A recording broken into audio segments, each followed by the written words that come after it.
of all terror arrests last year, the figure has risen by 13%. And the Home Office, the guy from the Home Office of the Met Police, is set up a task force to deal with this matter. So it's something that you lot are gonna be on the watch list. What you lot are doing is illegal, and yeah, you might have all the views, but you're gonna end up in jail. Basically, for making YouTube content. What I don't understand is if they have all the views, as I was saying, wait, hold on a minute. Please. As he was saying, Red Golden Child, you're a smart guy, yeah? I've heard you on Vellies, I've heard you talk before, yeah? And I think it's actually fucked because you must be at least intelligent enough to know that the way your character is listen unfair to the thing, man. and This it's the thing. basically slander. This groomer, like you're a groomer though. You groom kids. You be grooming kids online. That's the weirdest allegation that you can throw at someone. That's a Is that really real? fucked up. That's a But really yet, hold on. fucked But yet, up the thing last to conversation say, we had. Jedi. All right, and the last conversation you had, you said that you market your platform towards teens. That's what you said. 18 to 25-year-olds. 18 to 24. Correct. 18 to 24s. Correct. So you've got older now. You've got older now. I actually didn't say to you that I marketed it to them. You asked me where You the did, views you came did, from, you and I did, told you you did. that the data suggested 18 to 24. It's actually gone up significantly higher since then. Our videos are getting longer, they're getting more in depth. Not that you give a fuck about the content I'm making, because you're just here to paint me as a racist, right? We don't care. No one cares. The truth is, Yeah, the because no truth one is you cares. don't know. No one George, you did admit the last time. You did admit the last time that it was kids going to you. Who am I fucking talking to right now? You said your content brings all the kids to the yard. That's what you said.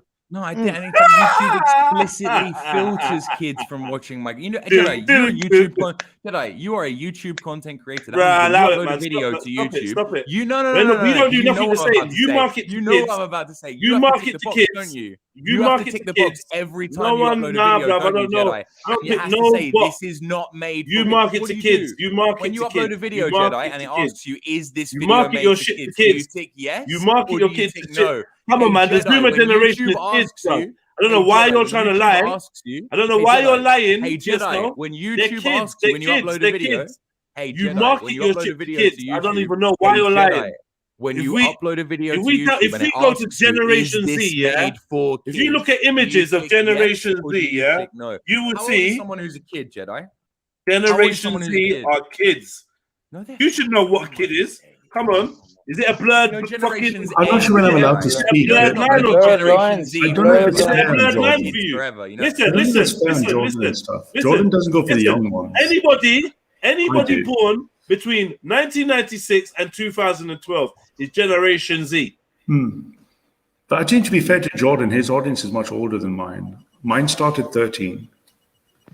So I think the fact is, if George has, if George is so, the difference Ralph's is, and the Ralph, Jacks. Hold on. With all due fellas, the difference is, Ralph. No one asked what your audience is, bro.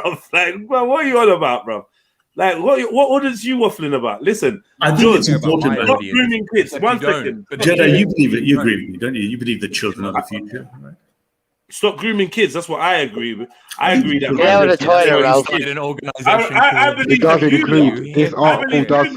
I believe This you, article man. does. I believe you, man, should stay away from kids. That's what I believe. Do you know This what I mean? article does highlight that the men Because over you're not looking 30 to have any are. of your own. Obviously, It does highlight George that men over lifestyle- 30 are being groomed as well. Oh, George, have you gone? Have Yep. you gone, George? Ah, This highlight. I was gonna say, yeah, just before we get into a proper conversation, now George is gone, yeah. I'm gonna say, yeah, George's lifestyle means that he's definitely not gonna have a next generation of his own, right? So somebody that's not gonna procreate because of obviously, you know, what he's into. I don't really see what your influence on anyone else's children should be. I don't believe he should have any influence on other people's children personally. Now, whether he's like Ralph, who encourages 13-year-olds to talk to, or whether he's actually doing what he says and waiting until they're 16 before he gets in contact 13 with them. 13 is important, Jedi, because 5 years. No, from now, I'm you'll talking be about 18. George. I said George. I think George. Is George saying he waits till they're 16 or 18 before he gets in 18 contact? he's saying now. 18 he's saying now. But the He young didn't ones say are that the last time. But the It's younger too ones late, are Jedi, contacting him, yeah. So since he's being contacted by Zoomers, yeah, I think that he should change his branding. So Zoomers stop contacting I hear him you, Jedi, man. until But I they're think it's adults. too late. I think it's too late at that age. I think 13, because if you add 5, they're going to be 18 in 5 years. So we need them at 13. Jordan, when you talk to them, do you say things like "my guy"? Jordan ran a long time. He ran a long My time guy. ago. My guy. Hey, my guy. My guy. My Hey, guy. my guy. Oh my My God. Fuck. My guy. What I don't understand is if your channel is viewed as a cult that's full of low IQ people, why does he have to come on it? I don't get it. I mean, That's easy to explain. he's supposedly doing something that's really great. That's easy to explain. I can't actually finish. Ralph, can I ask a question, Ralph? Yeah, come on. When do you change your name to George? Every time we ask George a question, you He's not on the developed some kind of Tourette. Like, what's going on? He's not on the panel, so I'm not sure. Ralph, why are you hiding in the toilet as well? Oh.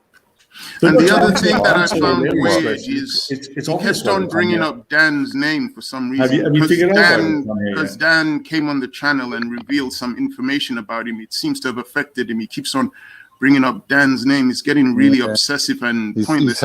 He's really hurt. Because we weren't even talking about that. We were talking about political issues affecting Europe, and then he brought up Dan. George is standing next to Harl. Yeah, but there's a whole.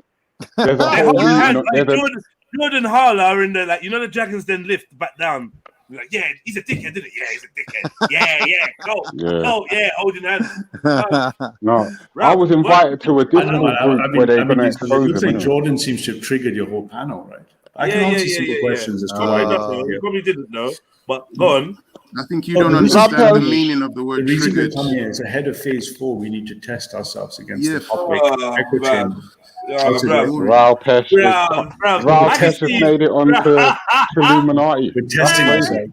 See, I left over there, and all you lot had to come over here and follow me, innit? No, Chris, seriously, serious question. It's true. When you was younger, Ralph, when you was younger, did you have an organizer? Me, myself, I had mentors, but nothing like I'm mentoring. Did you have an organizer? Like a Filofax? No, I didn't need to. I had pretty good memory. So. You never had a computerized organizer, nothing like that, no? I did in the early days, but I've got pretty good memory. You did? Did you or not? I think I probably did briefly, but I went into computing so early I didn't need a paper version. Ralph, like, honestly speaking, when you're having sex with your woman, what's your favorite position? Man to man now. But that's what happens, isn't it? You got to go like full nigger now, right? Man to man. When you lose the argument, you got to go. It's cool. You lose an argument by calling it nigger. I knew it. You lose an argument by calling it nigger. Now the reason why I asked you that. Hold on, one second, please. Why didn't you ask it like, Ralph? It makes more sense. Are you going down the George route now? Why didn't you go down the jungle? Why didn't you? Are you just going to spew? Is that easier? Is that easier or something? Covers and curry. Why bother using calm words? Calm down. All you had to say was reverse cowgirl or something. Guys, I got to balance. I was in here for John. Hey, pick up Elron. You're running already. The Karma Sutra. That's the Karma Sutra. The German version. They get emotional. They start you swearing get and using emotional. racist words. The reason why he's emotional, obviously, you want to call man a nigger, and like, obviously, anybody that you don't support this guy, I'm gonna call him a nigger. But the reason why I asked him what position he prefers is because I'm trying to get the gist of any of the 3 characters that have come on to speak for the rap. I'm trying to find any masculinity in them, any manhood in them, and I'm not seeing any. So I thought, you know what? Something that the man them usually connect on is sex with women. We usually all agree we like sex with women. So I thought, let me answer my man's man. What position do you like making love to your woman? And yet again, he resorted to calling me a nigger and running off. Couldn't even answer. Yeah, I wonder if you sit there and crazy. I don't know why these men act so. They're so castrated. It's ridiculous. Apparently, when you get friendly with Ralph, he starts exchanging photos with you online, and like a lot of I'm sure he does. Yeah, naked black men who look a lot like Jedi. Apparently, I've heard. This really happened. Yeah, this really happened. Someone was like, this guy's just sending me loads of naked pictures of men. Like, we're like, what did the men look like? He goes, funnily, they're all black. I was like, wow, that's shocking. Wow. Yeah. But I don't know. Maybe he got it from his wife's laptop. He maybe logged into the wrong laptop. And then here's Afghan. Jedi, what manhood have you got after your Biafrans or starved? You know what? This is all, this is all fucking penis envy. This is all this is, bro. That's what it is. This is in a nutshell, big black dickophobia. Have you seen the documentary Dancing Boys in Afghan? Yeah. Horrible. They pimp out that. Because they're not all on that. So we're not gonna. No, I'm just saying. I'm saying because. Wait, bruv. Wait. I'm not saying they all are like that. Cool. Like, let's not even bring up the discretions of the poor Afghani people that have been terrorized by gay warlords for decades. I stand in solidarity with the Afghani people, so I don't want to bring any shame to their people because one guy is talking about Biafra. I don't feel no way. You can diss Nigeria, you can diss black, you can diss Africa. I don't feel no way. It doesn't have any effect on my own self-esteem. So if that's what you need to do, that's what you need to do. However, what I will discuss is generally there seems to be a lack of testosterone in the right-wing movement. Yeah, definitely. You hear that dude was caught with the trannies. I can't remember what his fucking name is. Oh yeah, the one that was supposed to have taken Simon's number. Vaz. Nah. Paul Goddard. Yeah, that's his name, isn't it? Goddard. Anyway, there was rumors of him with the tranny thing. Blah, blah, blah, blah, boom. Then you've got like Harl who came on. Girl's voice, Jord, who came on, puberty skipped him, Ralph, who comes on, the limpest wrist in the right. Do you know what I mean? Get me?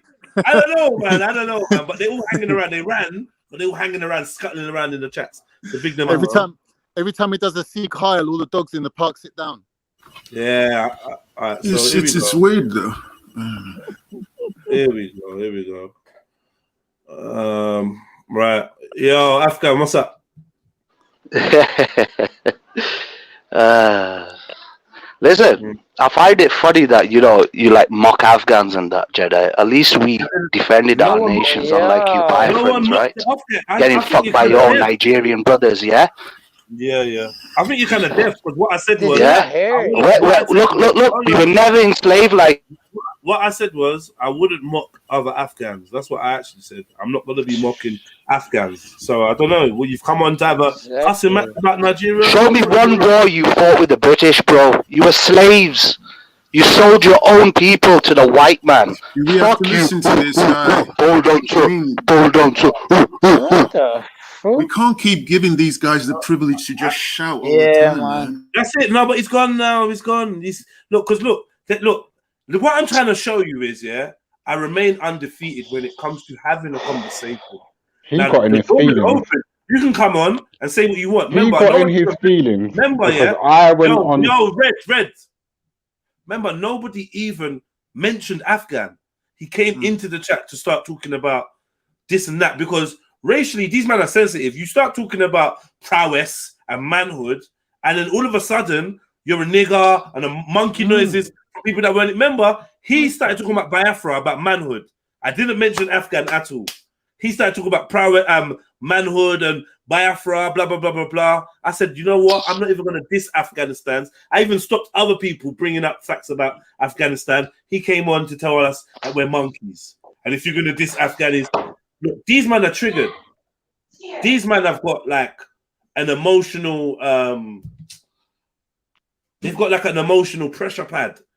Yeah, and like every time you just mention manhood, it kind of triggers them off because ultimately it is big black dickophobia. That's all it is. You don't have to say anything, do anything. You can be kind. Penis envy.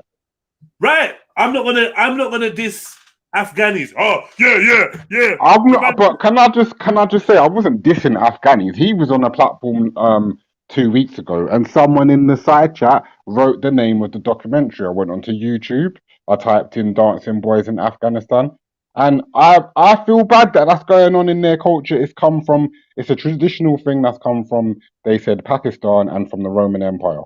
because the Romans were the first ones to do the gay baths, saunas, and the steam rooms and all that. Greeks. It was the Romans and the Greeks. So it goes all the way back to that. You know what I'm saying? But it's a serious thing. They're literally getting them to belly dance from the age of like 10, 9, and then when they turn to 18, they turn into pimps. It was nuts, and the cameraman was filming it, and it was just crazy. You don't see like weird stuff, but you hear them talking casually. Like, yeah, our women are locked up because they're respectable. They're not like white women. But yeah, we do pimp out the 13-year-old boys, and then you see him going to a lake and just saying to these 13-year-old boys, "Do you have a mum and a dad? Do you have a mother and a father?" "No." "All right, come in my car." And it's just like, what the fuck is going on? Do you know what I'm saying? It's the same thing George is doing. It's grooming, innit? Yeah, George is a groomer. He's a groomer. Like, you get me? Their aim is to talk to the youth, yeah, and get them to see the world from their point of view. That's grooming, man. You're a child groomer, and that's what you focus on. Do you know what I mean? And you brag about, you run around the internet bragging about how you got to rebuff 16-year-olds because you're inundated with 16-year-olds trying to hit you up and 15-year-olds. Yeah, trying to contact you. Fam, sort yourself out, man. You're a grown man, man. Let your beard grow. Do you know what I mean? And whatever you do, get you some muff, man. Get a bit of muff. I'll fucking sort you out, bruv. Do you know what I mean? I don't know what else he's trying to do. He's trying to be the Timmy Mallet of the fucking right wing. Timmy Mallet. I don't know what these men are doing. These little boy clubs that they're trying to create. I don't know what it is, man. But I'm out. I'm out, man. Anything that means grooming, I'm out. Ain't that what you tried to do with gang? Funny enough, no. Funny enough, no. With gang, it's all about empowering yourself. That's the message. Be empowered. You don't need to be in a collective. You don't need to be running around thinking that you own a bit of land that you don't. That's the whole point of gang. But gang is something that will forever terrify you and trigger you because at one stage in gang, you looked and you saw genuine black men that cared. I'm not saying that was everyone, but I'm saying when you looked at gang, you would have not been able to look at gang without seeing some there. And I think that's actually what your concern is, man. Just keep running to the internet. They're triggered. Look at them. Back to back. Look, they're triggered. They're having an emoji fun. They're triggered over the football. End of story, man. They're having an emoji fun. Yeah. Let's see who could do the most one-liners in 50 seconds. Like, how many messages have these lot dropped in the comments in the last 5 minutes? Relax. You can call people joggers, niggas, whatever. At the end of the day, you're triggered because your country's being re-invaded and recolonized by people that are darker than you, and you're crying over this white flight. But none of you want to have 5, 6 children, 4 or 5 baby mothers. None of you want to do that. You want to sit down and wank each other off on the internet and recruit 15-year-olds into your gang. You know what I'm saying? And we can see exactly how we bred them out in the north of the country as well. But this is really embarrassing. These guys are supposed to be representing high IQ and supposed to be really unemotional, yet they come on your channel and they just spaz out and just they pull apart. Yeah, it's embarrassing each and every time. It reflects the age groups that they talk to. They are a reflection of the prepubescent boys that they're saying, turn your camera on Discord or wherever the hell it is they are. Some of the shit. Trust me, it's amazing. Horrible. It's amazing. It's amazing to see so-called people that think they're intellectually smarter than you go to such degrading sentences. Yeah. It doesn't make any sense for me. I'm here and I'm like, but ain't you supposed to be smarter than him? You're calling him a monkey for real. Like, what is this? Like, for real, what is this? You think that you're actually they've got obsession with fetishizing. It's like the film King Kong. There's a fetishization in certain racialized hatred groups. There's a thin line between love and hate. So as much as that, this is why you shouldn't really get triggered or angry with people, because you reveal how much you like them. So when he's saying all those insults to Jedi, if you flip everything he said backwards, he was basically saying, "Beat me up. I love you. I like you." Every time Fred cussed earlier on, he was on him like fucking He was on him like swimwear, on a and race. then he's coming on. He's coming out with shit like that. Then the half an hour later, like. But it's really disturbing. I mean, you have an old man like what's his name, Ralpesh, who's close to being a geriatric, bragging about grooming children. I mean, what is that all about? He's got white penis envy. He wants a white penis. Who do you think groomed Jordan into the game? Fucking Ralph, man. Look, Ralph is pissed off because his wife probably cheated on him with a blonde guy once, and he's never gotten over it. So he's trying to compensate for having a brown dick. You know what I'm saying? That's why I moved to Germany. I mean, he's probably a bit bisexual too. But all these guys are off key. All these neo-Nazi guys, right-wing guys, they got off-key sexual ideas, and they're all into like Hitler worshipped statues. Hitler used to have statues of naked Greek men all over his political offices and stuff. He liked to look at white bodies and stuff. Weird. Fruity as fuck. At the end of the day, to me, it's like they're desperate for attention.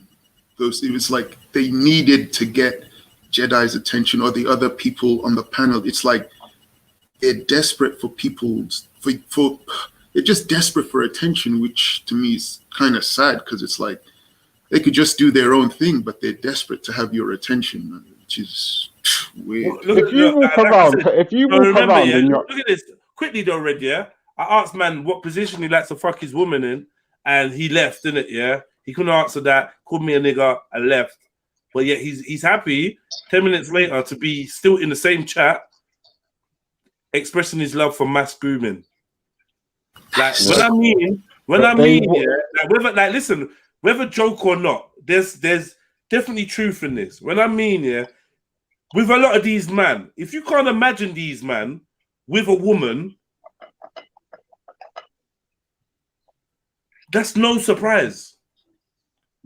If you can't imagine these man disciplining their child or picking their child up from school or cutting an umbilical cord when their child is born, it's no surprise. Like, think about what you all privately, each and every one of us have got our own independent viewpoint of what a man is, right? And then match up these type of characters to what you think a man is. Not even what I think a man is, but what you think a man is. And see if any of these far-right people fall in that bracket. They don't. Yeah, I ain't seen one. Wait a minute. When they remind me... This is why Tommy Robinson was such a jewel to them, because he was one of the only ones that could actually give about a semblance of a family man, a house-proud family man. This is why they throw down and... Yeah. Right. Because the rest of them, they're just degenerates. Bro, Jedi. Tommy Robinson mentioned his wife more than Columbo mentions his wife. At least once an episode, Columbo will mention his wife. Same as Tommy Robinson. Every time he's speaking, he's like, "Yeah, my wife." Like, no one wants to hear about your wife, bro. They're different type of right wing people, so I don't even talk about them in the same sentence because they're different type of right wing people. But what I'm trying to say is, if you're in a country, if you think that you're European and your home state is supposed to be almighty powerful white men, yeah, but then you look at the government, you see Rishi Sunak, you see black men in the football team, blah blah blah, you become what you hate. And if they always talk about God and how much they're Christians, all these far right people love to talk about God and loving their brother. Yeah, let me finish, let me land. But what is crazy about them is they come across like these predatory priests that are criminal, and they what they hate, they actually desire. I'm not going to repeat it. Everything they hate is what they want. Do you know what I'm saying? Bro. It's not even about women. It's not even about the women. They want the black men. Bro, Elron's saying he don't know what Jedi looks like, but if you listen to what he said, it slipped up and said, "I have to admit, you do have a good body." Like, I thought you don't know what he looks like, bro. Yeah. Like, I know the conversation was moving fast, but 1 minute he's like, "I don't know what you look like," and then the next minute he's like, "I must admit, you do have a good body." Come on, bro. Yeah, I heard that. Bro, I don't care what you look like. I ain't gonna be saying that to you, bro. Yeah, no.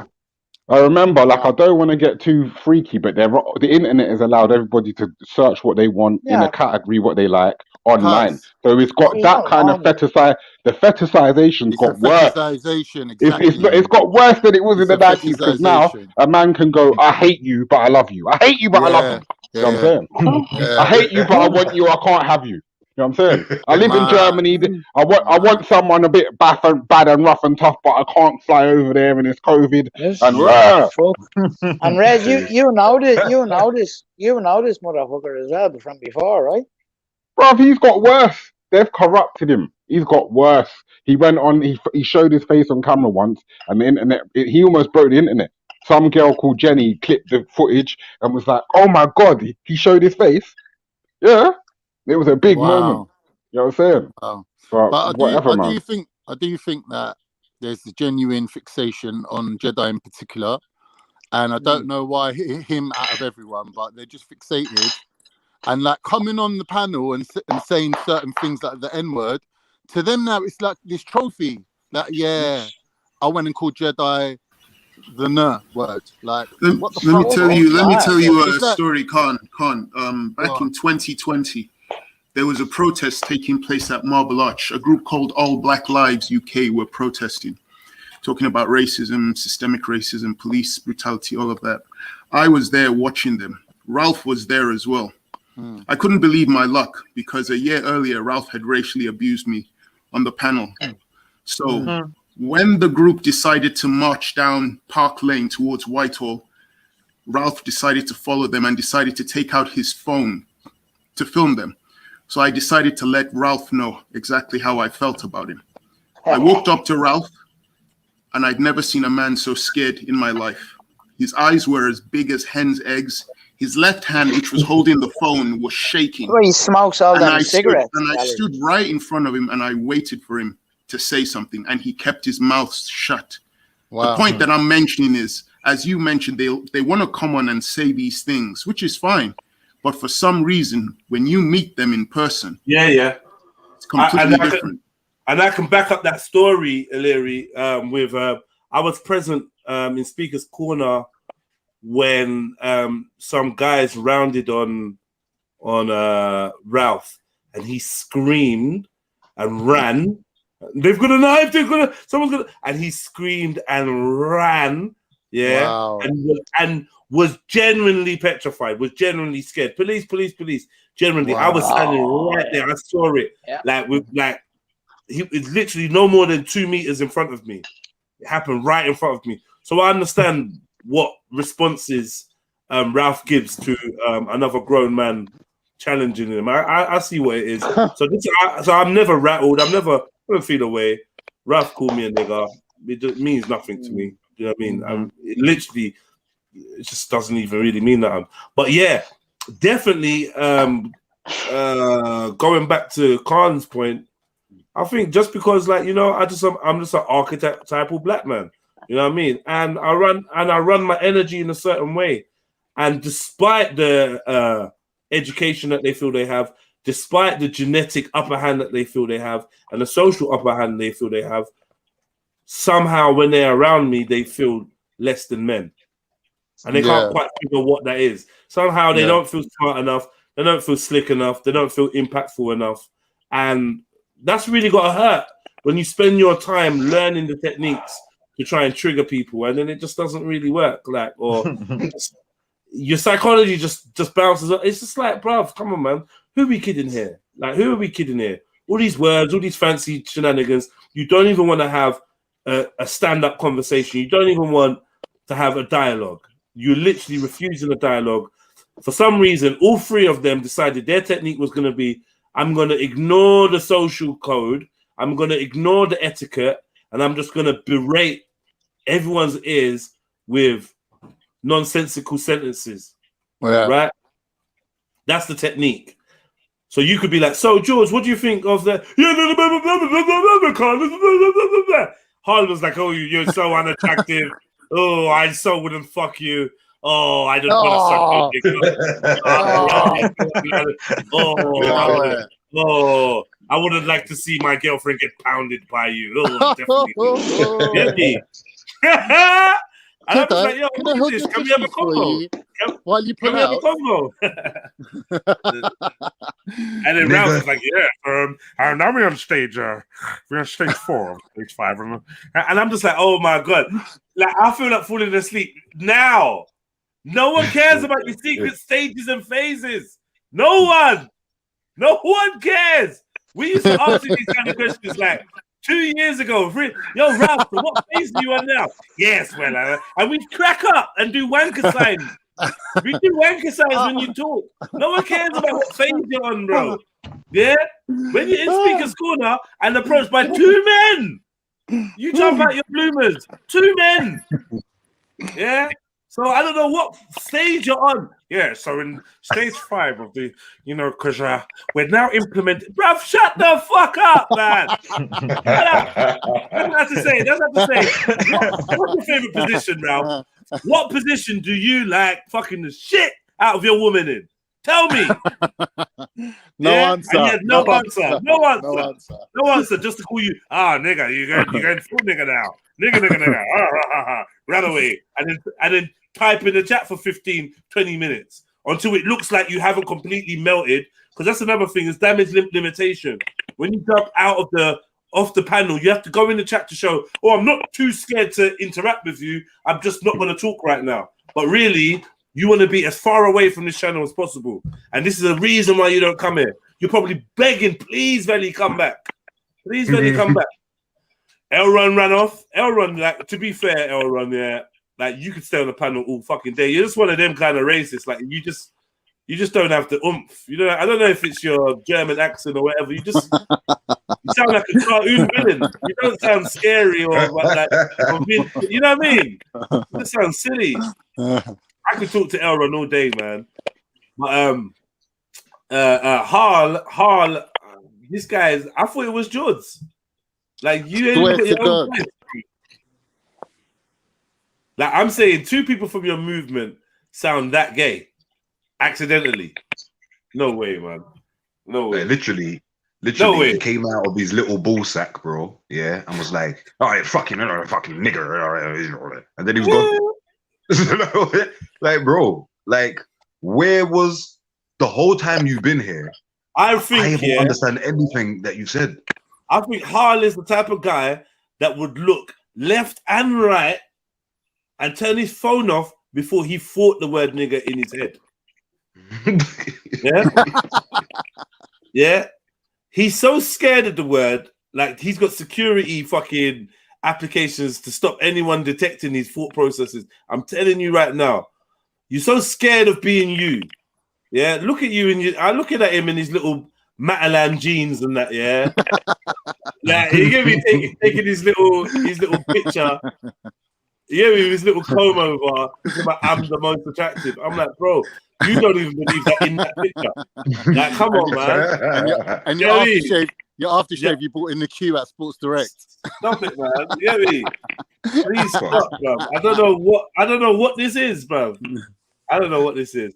I'm just saying, if that's the future of racism, then, I don't know, man. Racists have got some issues, man. It's because they believe that they're descendants of, of Jesus Christ. Huh? Because they think they're descendants of Jesus Christ, isn't it? Like, yeah, I don't know what going for George. George jumped off and then he's like, I don't want to respect you. I don't want your respect. No, man. No. And he came out and like, I've been studying you. I've been watching you. Of course I know who you are, Jedi. Of course I know. My guy. Yeah, my guy. My guy.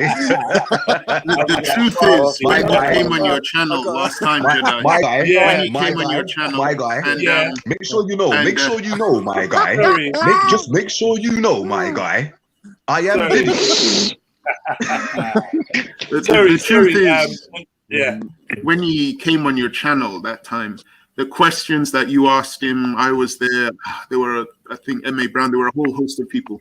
It didn't go well for him that day, it went bad when Dan came on and then revealed the information. And the truth is, the combination of what you did, what has upset him, which is why, if you notice, when he came on, he kept on mentioning Dan's name, and he kept on getting It goes all the way back to that time he came on that the time live he stream. came on, got executed. We should play that.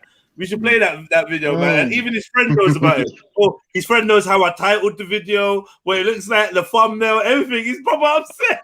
Proper upset. Yeah, when George came on and got barbecued. Yeah, man. Talk about what did George say? What is George? George's a reporter. Who is he working for? What media company was he working for? At one point, it was with Vice. I think he was Vice. Vice, yeah. All right, man. Go on, journalist George, man. Go on, journalist George. Do your thing, man. Do your thing. Do your thing. But you know what I mean? Like, the position you hold is dangerous because you're not real. You hear me? Yeah. You're not real. This is the problem. George Bluetooth. And when it comes crumbling down, you got no one to blame but yourself. Do you know what I mean? All right, go live your life, man. Do your thing, man. Do your thing. That's just the way it is, George. Yeah. I mean, people won't agree with your policies, your political beliefs. If they don't, I mean, you can't just freak out and go nuts. I mean, that's life. Not everybody likes everyone's political policies. Maybe you come to a compromise, maybe you don't. But just freaking out because no one likes your point of view. I mean, that's hey, George just said, "I'm realer than you." George, I'm sorry to tell you, nobody that uses styling gel is realer than me. I promise you. Anyone that uses holding mousse, holding. Stop it, man. Stop it. No, man. Get out of here. Get out of here, you little scoundrel, scallywag. Man said he uses oil of Ulay for man. Fuck. Yeah, man, for men's. For men's. Oil of Ulay for men's. Yeah, tell him I'm not into that personal messaging, man. Yeah. He said, I don't use gel. I don't use gel. He's so gassed. I don't use gel. I don't use gel. It's mousse. Look at it. It's mousse. So it's not the gel, it's the mousse. Okay, I get you, bro. Sorry. He said, Moves like a man. So this is Jordan thinks he's living in our heads rent free because we're speaking about him having to run off the show like literally an hour ago. No one spoke about you yesterday, Jordan. My guy. My guy. No one cared. 3 months. It's been like about 3 months. I don't use products at all. That was the last time we spoke about you, my guy. I promise you, man. I can call them product. Look at him. Like, I'm telling you, yeah, today's racist, yeah. You can diss them, and man's comeback is, I don't use product at all. Yeah, product. Is it product? You lot are mad. Don't worry, my guy. Go and get another £80 haircut, yeah, with 2 snippets of a flipping scissors. That's it. Man said product. I don't use product, Tony and my guy. Wow. I bet his fringe is proper light and fluffy. You know what I mean? Bouncy.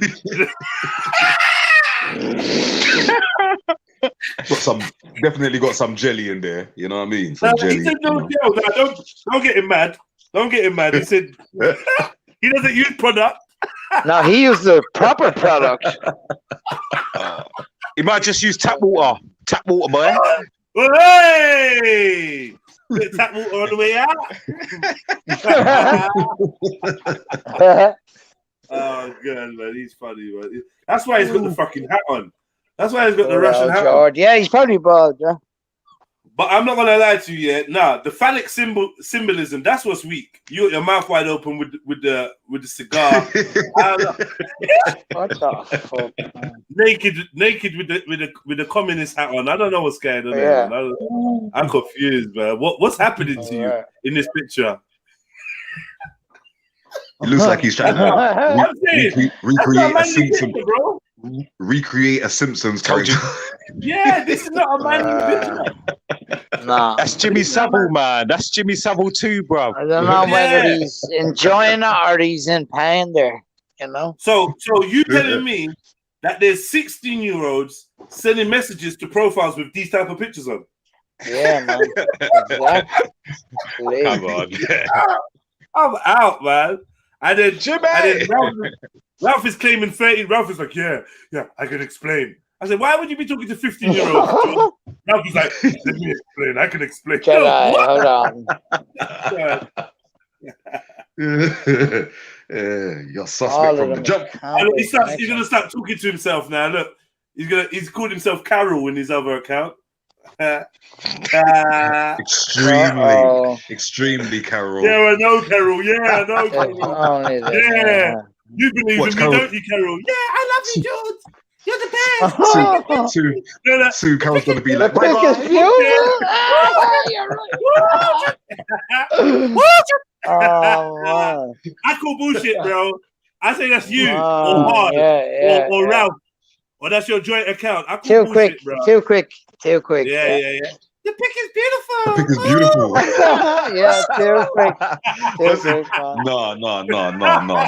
Mary Jen, stop it. Yellow card. It's Carol, your mom. It's mom time. This man's funny. No, you can call this day the running. Call this day the running. The day where all four of you ran. No need to be kicked. You get me? Just run. Just run, man. You get me? Just run. This is how we deal with it, man. But yeah, you're welcome anytime. Like, obviously, Elron didn't see through the slow cooking thing. He was just sitting there in the frying pan, just chilling. Like, yeah, this is all right over here. It's not bad. It's all right. Yeah, it's wrong, man. He's like James Jones. I like the heat a little bit. Yeah, he's like James Jones. What the fuck you talking about? It's all right over here, man. You keep telling us not to go over here, James. James is getting proper protective of his race. He came in the chat a few times complaining, oh my God, you're talking to Ralph. Ralph, before like, I'm not even going to lie, you wasn't even a twinkle in Veddy's nutsack. You get me? When Ralph was around, like, you literally are just an avatar. I think you think that we're all the same. Ralph is a human being that I've actually met in real life, and so is Veddy. You're an avatar with no face and no name. I want you to remember that, though. I don't know why he keeps forgetting that. He thinks he's some kind of human. Yeah, George goes on camera and shows his face. George goes on camera and shows his face. So you're not even in the league of George. You're literally a faceless, nameless avatar. But anyway, man, big up yourself, though, wherever you're there. Jeds. Yeah.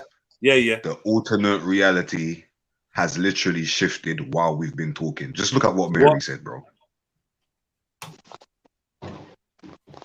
What? What's man said? Man said, what's he say? He's got a face only a mum could love. No, 3 white men missed their shots. What shots is that? 3 white men. Chill, bro, is it? That was good.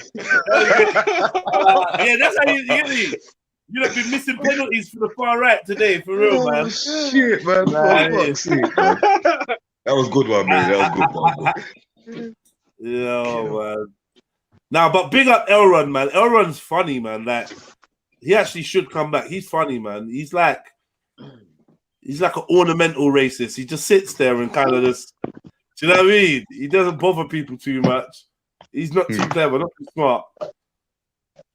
Like a lot of his stats and that was a bit off. But he's a funny guy, man. He's a funny guy. He was interesting to talk to. I can't lie. Definitely, to say the least, man. You know what I mean? I definitely enjoyed his convo that he was having with myself and other people on the panel. But the other guys, damn, man, you guys really made yourselves look that bad. You should be ashamed. You actually should be ashamed. If I was you, I wouldn't even be here even in the chat right now. What are you doing? Nah, he didn't feel safe. He didn't feel safe. Remember, Harl. No, it was he didn't feel safe like being on here. So he literally was on there for about 2 minutes and ran.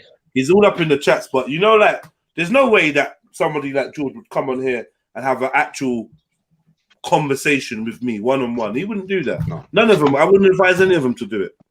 It'd be so painful. What they rely on is the triggering effects that make other people call out. So what notice, for instance, if me and him's having a convo and he wants to trigger me, but he's not getting no bite, he'll say something, someone else will answer, and he will reply to them. Do you know what I mean? Even if I'm asking him a question, he will just like override what I'm saying and reply to them because he knows it adds to the distraction. Buys him a little bit more time to think of something smart or clever and regain some power in the conversation. Do you know what I mean? Ultimately, they're not really interested in our perspectives or what we got to say. What they want to do is talk to someone that they think they're smarter than and overbear them, make them look silly. But I'm inviting them on. You, George, you think you're smarter than me. Jump on. Jump on. Man say tomorrow. One second, brother. One second. Yeah. I will do that with you one-on-one tomorrow, yeah? Tomorrow again. Tomorrow we book it. I'm not even going to argue. I'm not even going to argue about how come you can't come now. Tomorrow, one-on-one, come tomorrow. Right? Let's do it. Name a time, George. Name a time. Yeah, name a time, George. We'll do it. Carol, George, Harl, whatever your name is. Drop it out, please, Mum. Leave it out, Mum. Carol, Derek. Right, come on, man.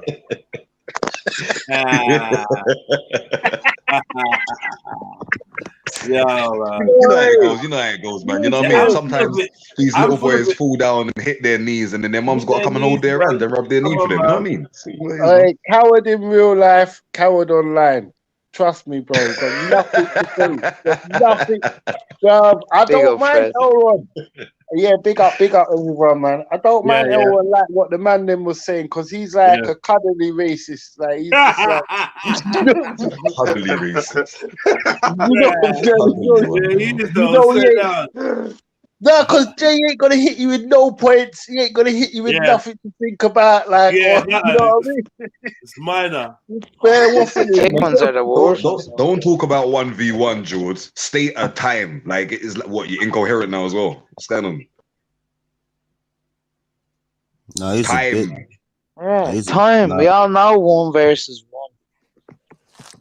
1. George is a bitch, man. Yeah, but we want him to admit that.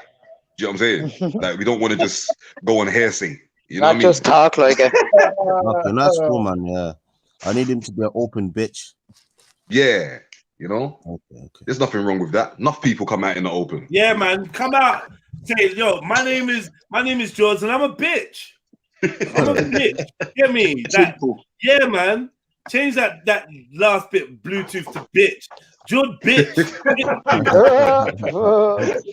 George bitch tooth, man. Come on, man. That's and sad. Stop trying to look like you're in your 20s. Stop trying to look like you're 21 and that, or you're 19. Yeah? Big man chatting shit. Look mid-20s. Step up. Aim for your 30s. Aim to look like a man. Yeah? Stop trying to look like a teen. Trying to look all semi-pubescent and that. It's weird. It's dodgy, bruv. For the youths, them. Yeah, I mean, this is why you're having to turn back 16-year-olds and 15-year-olds at your gates because you're advertising in them pretty colors, them pretty colors. You're looking like a Ben 10 advert right now. Go on man's Instagram. Ben 10 colors, man's using, bro. Now, what is this, bro? Fucking hell, man. What? Jude Tennyson. Hey! What? The racist Right. I said, you know, I said, fam. Hey, I don't know if you heard it, Freddie. I said they come like the far right Timmy Mallet. You know them? No, bro. No. That's Timmy. The mallet is real. No. Hey, George, I want to know, yeah. What's the name of George's team? What's it called again? The Saturn Crew. What is it called? Meth Squad. Meth Squad or something. Mate. Is it Meth Squad? Hold on, 1 second. What's this thing called, you lot in the chat? Is it Meth Squad? Meth Crew? Tell me if this name ain't like aimed at teenagers. Listen to the name of it. Meth Gang or Meth Click or what is it called again? Fuck. Can someone write it? Because I know Meth Squad. Meth like Squad. Yeah, look, listen to that, man. The Meth Squad. Like, yeah, listen to have their marketing to you, bro. Listen, Bro. I bet he looks like the white you at a kick-ass. Like, Oh, for Pete's sake. No, do you know what he looks like? You know what he looks like? He looks like a younger Nico Bellic from GTA 4.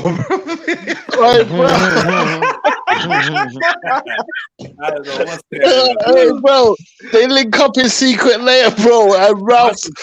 Yeah. Super Asian. Let me know, have you got a meth squad kind of like bum bag?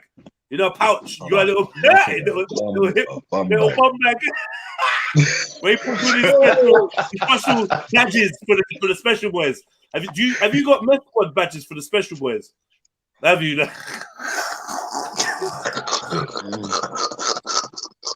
you know what? Yeah, change that Bluetooth. Yeah, to Jord Breaking Bad. Fuckery. Breaking Bad, Rocking Man. Yeah? Man said meth squad. Meth. That's it. And the wickedest thing, he's got a mess squad fanny pack. Yeah, I'm telling you, bro. Hey guys, I'm cool. Are you angry at the world?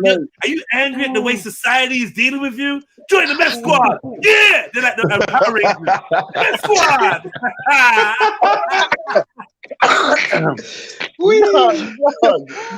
Doing the fist in the air, looking like Power Rangers and that. Yeah. I'm the intellectual one, and Ralph pretending he don't know how to cook curry. That's an Asian denial. Ralph's in Asian denial. Yeah, so you know, I'm only half Asian. You know, I'm like, no, Ralph, they're lying. You're more Asian every week he denies it, innit? Yeah, you're more Asian than an Asian man. You double Asian, like. Your granddad is double Asian on your side. Like, trust me. Hell, bro.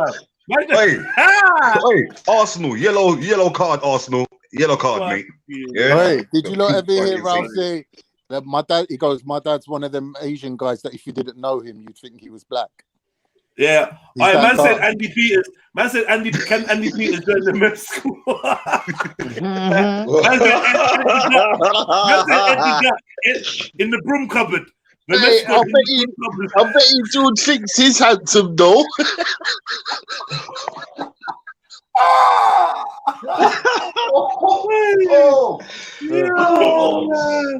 Yo, later on with meth squad. We're behind the bike shed smoking ciggies.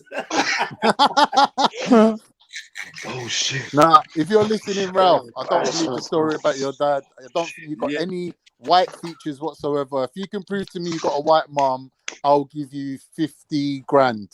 Allow it, Ralph. Double Asian.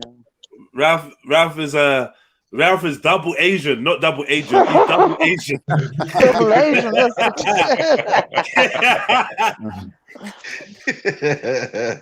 All right, I'm not gonna lie. Like, where is the white in Ralph? Where is it? The bomber jacket he wears to the park. That's about it. The bomber jacket is gone. Yeah, you man don't understand, blood. Wife and His dad's half white. His dad is half white, and all he's got is a white voice. Nah. Bro, what? Yeah, well, you know, man, them's got like the cigarette in the case, and it Ralph's got the bleaching cream.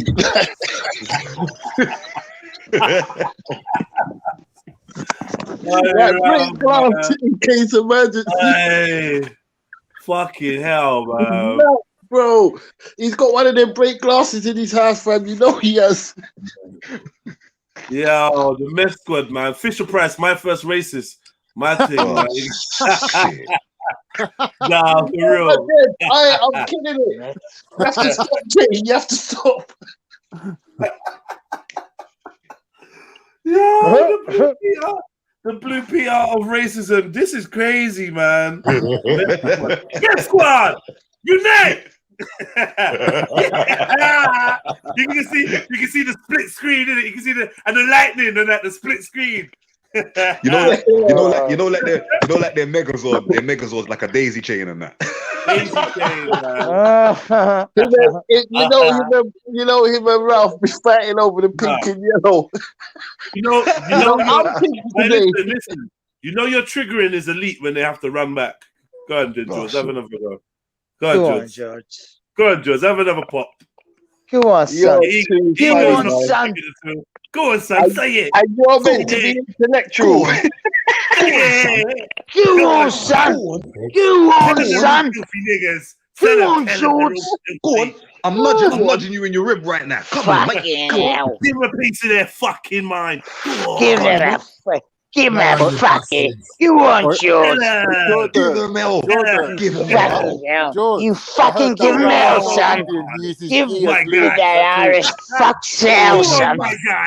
Go on, my guy. Yes, my guy. Oh, why don't you all go home, lads? Why don't you go back to where you came from? You why don't you all go back to where you came from, lads? You know what? You need to change that display picture, man. It looks like you're laughing with us, for fuck's sake. Yeah, I know what he did. Now he's laughing at where the other cigar is. I told you, laughing or else in pain. I don't know which one it is. Here's George's other account, Keo. George sure is popular around here. But you sure, your boss, you sure is popular around here. He's mighty popular, boss. Man, get the head out of it. Yo, George, you guys done? Or should I just we done, man. We done, man. Come on, George. Everyone go mute up. Well, I'm saying, yeah. Don't tell the man them to run away or anything. I'm just saying, if you want to do the 1v1, like, we can do it. But, like, I would obviously prefer if it was just me and you and everybody else, like, kept their piping in to a minimum. That shit don't even sound good, bro. I got a fucking. I know 1v1 we can do it. I mean, doubtless unpaid. But my point is that if you want to do it, we got to do it properly, right? And we got to drop the ad hominems. Like, I'm happy to go. What time? Your weird culty channel. You don't bring up. I tell you what. You keep your ad hominem, and hold on. You keep your ad hominems, and I'll take the higher ground and not use them because you seem to need them. You draw for them first. You draw for them first. Earlier I came on the panel. I was on the panel for 4 seconds. You was triggered. Talking to Elron about this, that, and the other, about German women and all this, and I was like, I just went off on one. I'm happy to have a calm, collected conversation, all right, with you right now. If you would do. Oh, right now. Hold on, wait. Can I ask you a question? I love how your boy. I have to say, I love how your boy's muted up. Like, you are the general. Why did I skip? You got a lot of beta male. Why did I? Are you doing it again? Sorry. So you got triggered, right? We said a few things about your meth squad being like the Blue Peter of the right. So that shit was funny. I'm not gonna deny right, but like you had to jump on. Actually funny. You had to jump on because it's kind of true. And you want to what you really want to do is address the grooming. I had to jump on because 20 minutes ago I said I would jump on, and I said I would jump on if you would drop all this bullshit, which isn't true. Like, I'm sorry, man, but it just isn't true. You groom kids. Sorry, you do groom kids. You do. You aim. Listen. All right, let me explain why then. Yeah, from your symbolism to your coloring. Yeah, your optics is aimed towards young boys. Yeah, young disenfranchised boys. Yeah, you try to market yourself as some form of what do you want to call that? What we call this thing? Counterculture. You market yourself as being counterculture, very much similar to old movements. Can I get through? Can I get through what I'm saying? Can you just pretend you're not triggered when I say something smart? Just pretend, bro. I'm literally. Now, please, just pretend. Just pretend, Jedi. You're so dumb, and I'm so smarter than you, Jedi. That when you speak, I'm actually going to let you finish the sentence.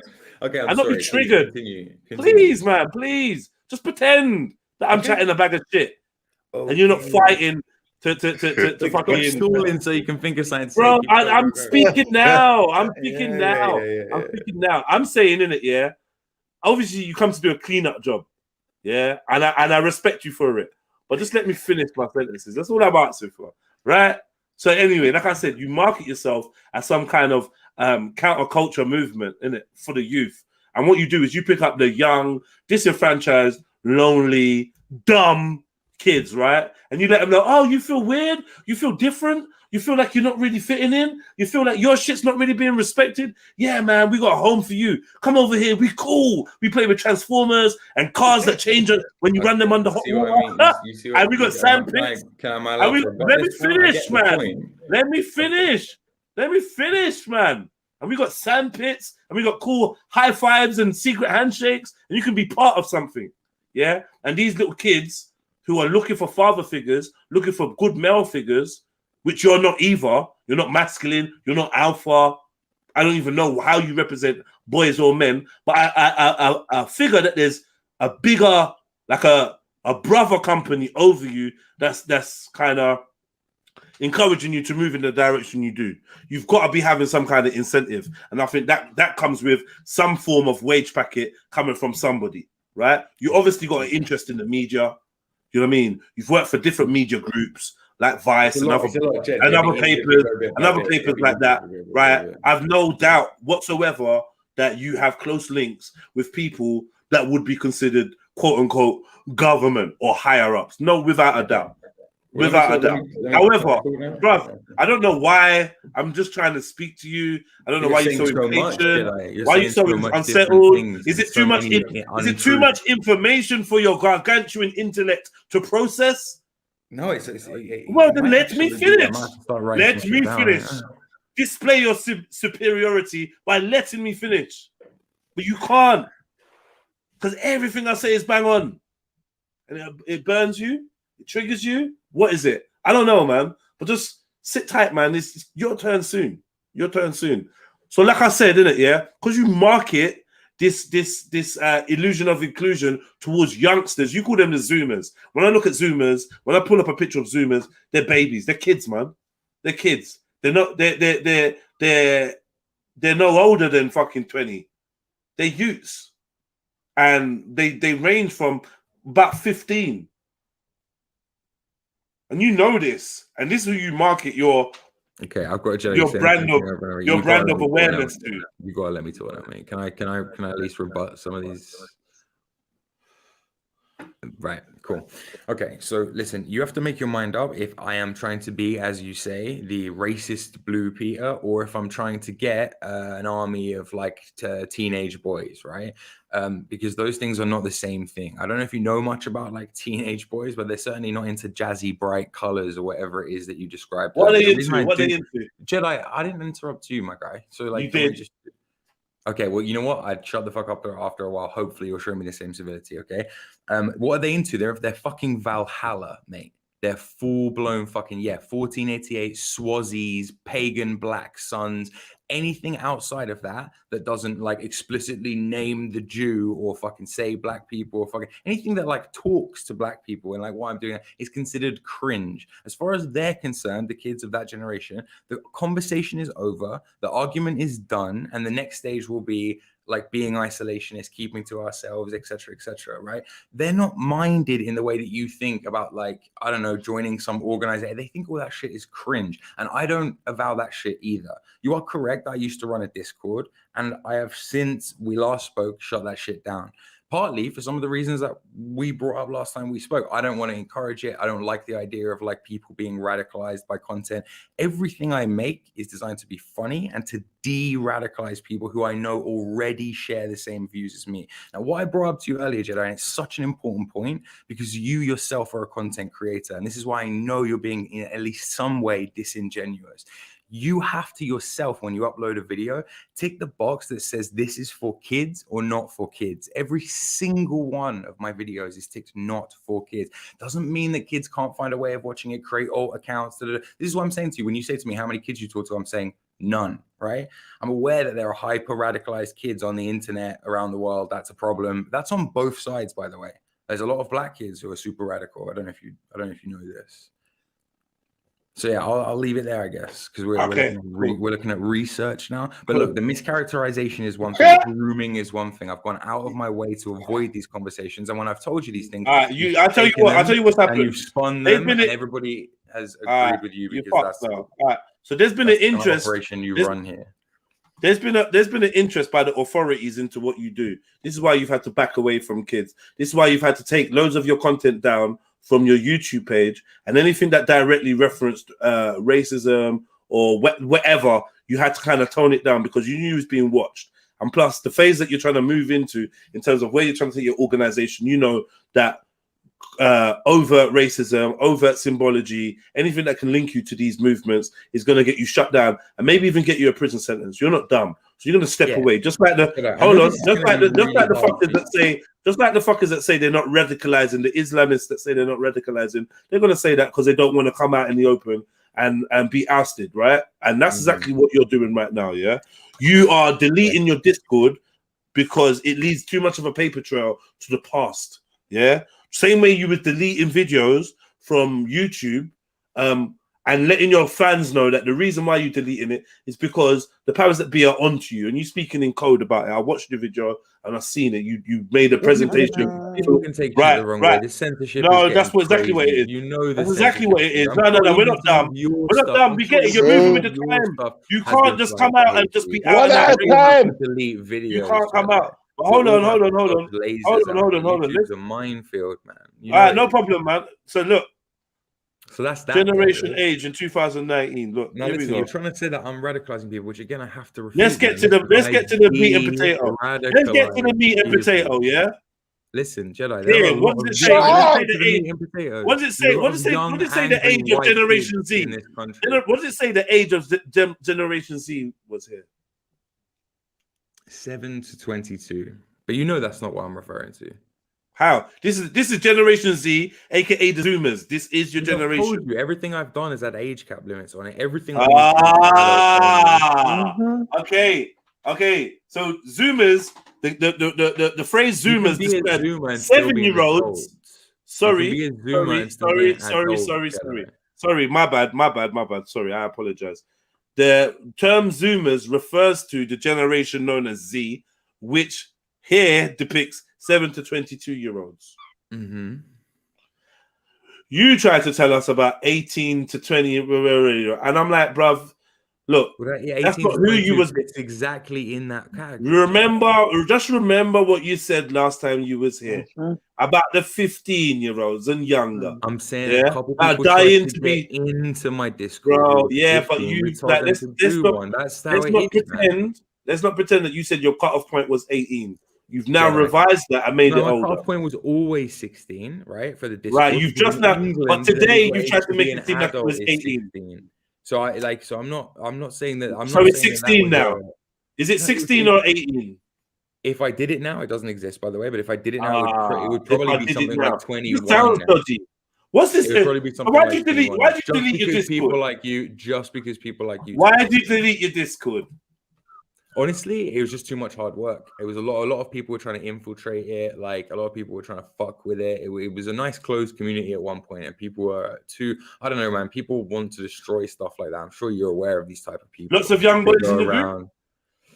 Well, I mean, if by young you mean 18 to 22, sure, but there's also guys in there up to 32. I think there was 38, 39 in there. There was 39-year-olds. Okay, cool. Yeah, how do you age? One second. There was the filter for how do you age verify? There's a filter for pornography in there. There's a heavily moderated. Worried. Logged and I'm not a fucking idiot, dude. How do you filter the age of the people that come on? Great question. So Discord itself is supposed to do that, as in when you sign up to be a user, you're supposed to validate and verify whether or not you're an adult. However, each individual Discord, it comes to pass, there's no way of proving that, just like you can't prove the age. So you probably, let's just say the 16-year-olds and 15-year-olds that you've admitted have messaged you in the past, trying to contact you to be part of it. Let's say that they just realized you had a Discord and joined that, changed their name so you wasn't too sure who they were. You could well have some of your. You do have young boys clamoring to contact you on social media, right? I don't have social media now for exactly this reason. You've deleted it because you've been contacted by too many young boys. No, I've been contacted by too many people in general. I just need to. But young boys were amongst the people that were contacting you, and you decided to terminate your social media because of this. Yeah. Not again. You see how you're spinning it. Like, do you see how you're spinning it? Most of the messages I got were like that made me want to delete my social media were like weird harassment, dodgy, like death threats, like people saying they know where I am, like that kind of stuff. That's what made me delete my social media. Not because I was talking to too many young boys, but again, if you want to have your narrative or you twist it, I'm No. It's just Sorry. like, bro, I'm Way a before I public spoke person who's right wing on the internet. Do you understand? You understand? Way What comes before with I that, spoke right? today. Way before I spoke today. But Jedi, you're a high IQ guy. You'd I'm not spoken calling before. you an idiot. I'm not. Way I'm not before being I'd like, spoken today. you surely can tell. You'd spoken that on comes here with the before territory, about young boys bombarding you with messages trying to get in contact with you. You actually bragged about it. At one point, I wasn't bragging You bragged about it. So now don't try to spin it. You talking about spin? You talking about spin? Please don't make it seem like I'm the first person. They are. And you actually, Jedi, you are the first person. You've associated yourself on this platform, yourself, with young boys trying to contact you privately. You did that, not me. I had no clue. I delved into it and asked you more questions. Then you came to reveal that your platform was pandering towards the youth. Yeah, which set off alarm bells to me, which I immediately raised. No more so than Vice magazine does or the Huffington Post does. I don't know what any of them do. But you don't know that Vice is a youth media brand. Listen, man. I don't go around saying that my audience. Sorry, excuse me. I don't go around saying my audience are Zoomers. But I didn't say you that. Say that your audience is Zoomers. No. You say you aim to Zoomers. And that's what you focused on. Can you just give me a? Can you do me a favor, please? I've not made one sentence that you haven't spoken over. I understand you're triggered. But like you're gonna have to find a better way to communicate. I came on here to talk to you, and I was like, "Look, if you're gonna drop, if you can do the bit where you drop this bullshit, because it's I would like to just finish my statement though. Do you know what I mean? At the end of the day, yeah. Look, you brought up young boys contacting you. You brought that up, not me. Yeah. Now you brought up Generation Z, not me. You brought up the term Zoomers, not me. When I go to look at Zoomers, I see that Zoomers start from the age of 7. I'm worried now. Yeah, and I can see that might be disconcerting. Now that I've clarified that that's not the case and that everything had an age limit, what now? Are we going to circle the drain some more and talk about this bullshit? Or do you actually want to get into what I believe versus what you believe, which is the important conversation here? Or are you just going to keep on this thing of like, I'm sure clearly wins. I'm sure you would like us to make I'm sure you would like us to make a hurried exit from this torturous subject about you and young boys on the internet trying to contact you. Well, I'm not why sure you shut down and why you shut down your Discord and your social media because of inappropriate contact. Fair dues. You feel like you've done the right thing by giving children a chance to breathe without you grooming them. Great. Let's get on to your beliefs now. That's pretty fucked up. But again, I think anybody who's it's as fucked up as you having to delete it. Doesn't have Trill in their username and just like you having to delete it. We'll maybe have to see. Don't be upset, man. I've told you the myriad reasons why I had to. As you mentioned earlier, you've got a far bigger platform than mine. Move on. As you mentioned earlier. Do you have a Discord? Yeah. Cool. As you mentioned earlier. Do you have a Discord, Jedi? No, I don't. No. Do you use Telegram any of them ones? No, I don't. No. Just YouTube. As you mentioned earlier, you got a far bigger platform than I do. I'm not sure why you think. One second. This is what's funny, yeah. I'm not sure why you think I have the need of a Telegram or Discord or what is it you think I'd be doing with it? What would I be doing with it? I see the live chat and it's just so culty. I know there must be a back room somewhere where people. I'm not on that. No. Listen, brother, I'm not gonna lie. Nothing is gonna come across more culty than the optics for Meth Squad. Nothing Meth Squad is a comedy show with 3 people. Nothing is gonna come across more culty. It's a comedy show. All right, bro. It's not a comedy show. I like the way that you listen. See the need, your need to constantly rebrand yourself. Yeah, no, it's no rebrand. It's been your need. Listen, that's why you. Can I make a statement without you? Yo. 1 second. Listen, big man, yeah? You're sounding real girly right now, because every time I speak, you speak. So I'm going to go quiet. I'm going to let you speak. And then when you're done, I'm going to speak, and you're not going to speak. That's how our conversation works. So I'm going to go quiet. Okay. I mean, it's a comedy show. It has 3 people in it. It's not a cult. It's not a group org. It's not some clandestine right-wing shady shit. The Discord was only ever a place to post notifications that there was new episodes of a show which people watch. There might be some sort of weird community that's built around it, like you claim is built around your show in the comments, because you claim that you don't have a Discord or a Telegram or anything like that. And right now I have a Telegram, it's just a one-way Telegram to post updates. But I don't do the two-way thing anymore. It encourages too much bullshit. Would you agree, Jedi? I don't dabble in what you dabble in. I don't deal with fringe internet. Even though, sorry, you straight away you're talking while I'm talking. You have a real issue, a real issue. Do you know what I mean? And this just displays the power dynamics, because I really don't need to speak when you're speaking. Like, you're weak. You're a weak, effeminate man if you speak when I speak. Do you know what I mean? You have just as much time to express yourself in any way you see fit. But when you open your mouth, it's just some rambling about, I'm not a pedo, I'm not a groomer, I'm not. Look, I've shut my Discord down. Oh, no. I've only got one Telegram. One Telegram that goes one way. I don't even know what any of that shit means, man. Do you know what I mean? I'm busy raising my youths. So I really don't know what you're on. Do you know what I mean? But I'm glad that you've shut down and 15-year-olds no longer have a way to DM you. I'm happy. I think that's a win-win situation, right? Me too, mate. Me too. Yeah, that whole scenario was looking wrong. I'm saying the whole meth squad branding and that was just looking wrong. Like, it was just looking off. That's been sorted now. So what do you want to talk about? All right, good. Now we can talk about what you believe in, because you apparently you believe in all this great stuff that's important for people to know about. So what do you believe in then, George? Versus what I believe in. Let's go. I'm more interested. Yeah, that's what I say. I'm more interested in the gap, and I'm more specifically interested in the gap where, like, I'm a racist as far as you're concerned, right? Are you a racist? Yeah, I think you're a racist. Okay. You're a racist. Do you have any kind of like statements that I've made that would back that up? Or is that just a gut feeling? Yeah, loads of things you say and refer to denote your racist attitude. Your jokes about George Floyd and a couple black things, and just generally the company you keep, the people that you seem to get on with and co-sign. So let me. They seem.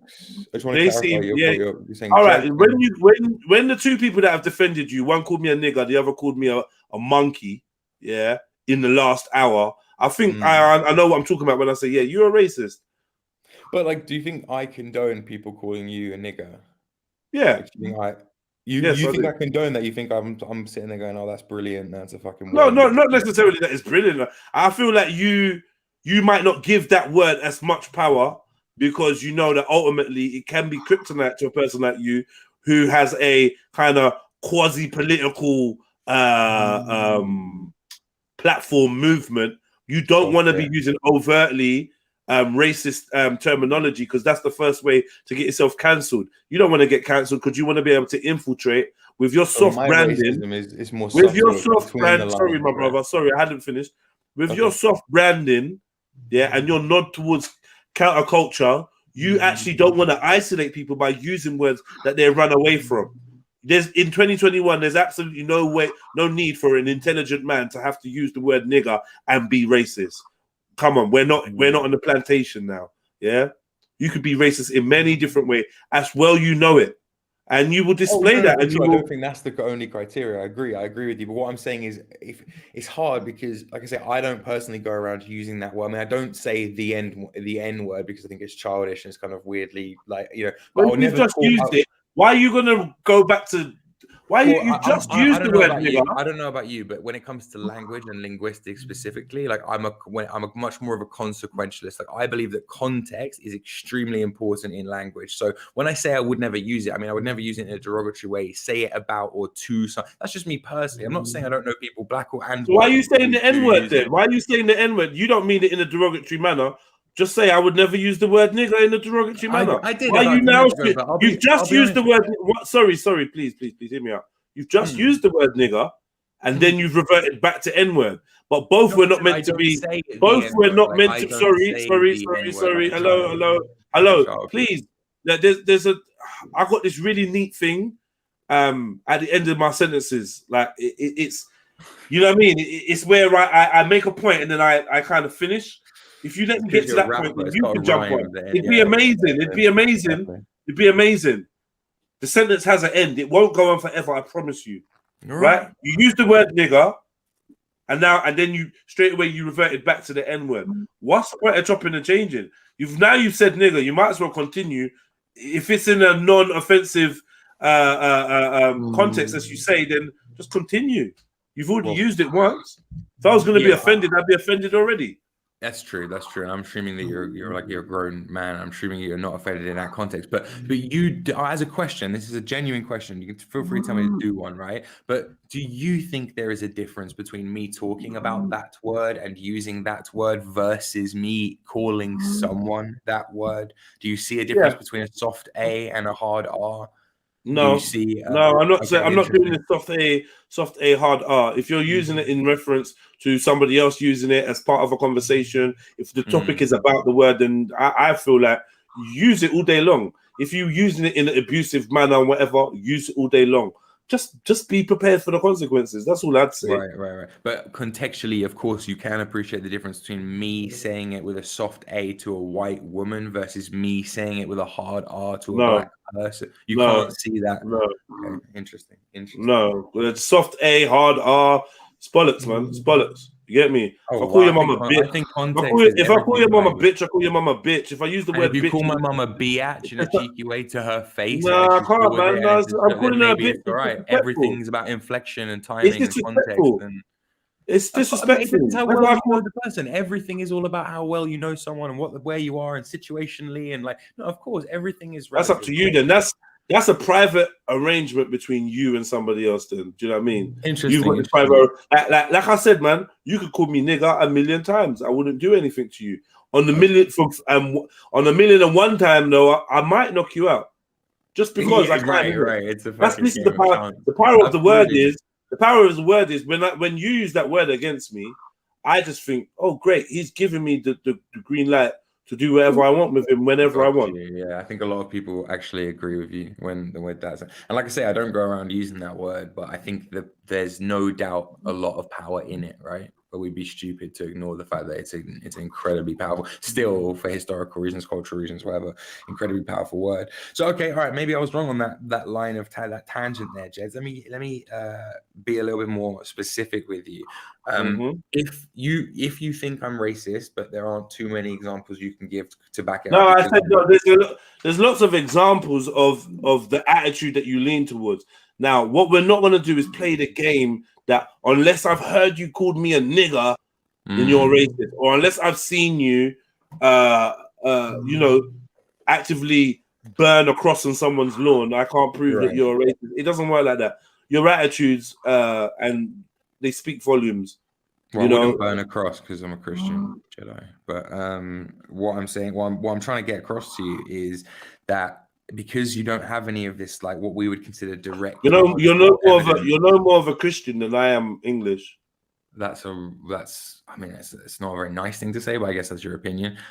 So that the way I'm looking at it is like, because you can't prove I'm a racist and I can't prove I'm not a racist. Do you know what I mean? We're in this kind of weird catch-22, aren't we? That's the one, and that's the lane you've created for yourself.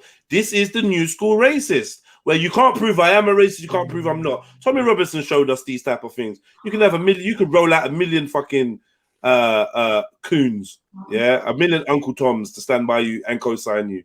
You can roll out 1,000,000 Ralphs and 1,000,000 other Afghans and 1,000,000 other types of people from different places. It's not tantamount to you not being racist.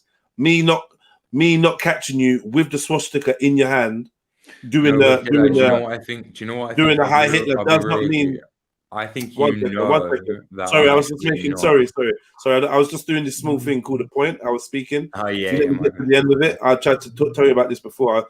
I told you one would be coming up right at the end of a sentence. Okay. Right. So, like I said, just because we don't catch you with Nazi memorabilia in your possession doesn't mean that you don't hold racist views. And what I understand is you never needed to tell me that you was a racist for me to determine whether you was a racist. And this is something that I continue to hold on to and won't let go of.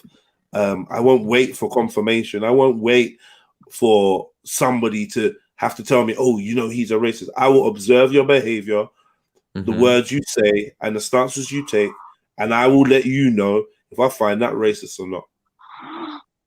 Interesting. Just so we're clear and we're all talking about the same thing, like, what's your definition of racist? Just like real quick. There's many definitions, man. There's many, but essentially what we're talking about is somebody who's going to discriminate on others based on the color of their skin or their nationality. And negatively. And negatively. Sometimes positively, sometimes negatively. But yeah, if it's just someone who discriminates, like, if you're saying, do I look at someone and like make judgments based on like things like how tall are they or what race are they or whatever, then mate, yeah, I do. I absolutely. No, I didn't say based on how tall they are. I'm talking about race, skin color. No. Yeah, I'm talking about skin color, race. Don't try and do that. Don't try and do, bruv, Jordan. Like, I know you're amazed, yeah, but it's really. Come on, bruv. You make yourself look silly when you try them things. But do you not do that, Jeds? When you see someone for the first time, you don't meet someone and go, oh, it's this way, you know? If you have to describe, when you have to describe someone real quick, and you have to be like, how do you do, what characteristics do you use to... You're snoring. I know it. I don't know. Yeah, somebody's bored. Oh, Dublin. All right, yeah, sorry. Can you repeat that? Sorry, my bad. Yeah, you know, like when you first meet someone, what physical characteristics do you meet for the first time, you go back to your friends, are like, oh, who's that guy you were talking to? Do you think they might say something like, who's that white guy? Who's that tall guy? Who's that whatever you were talking to?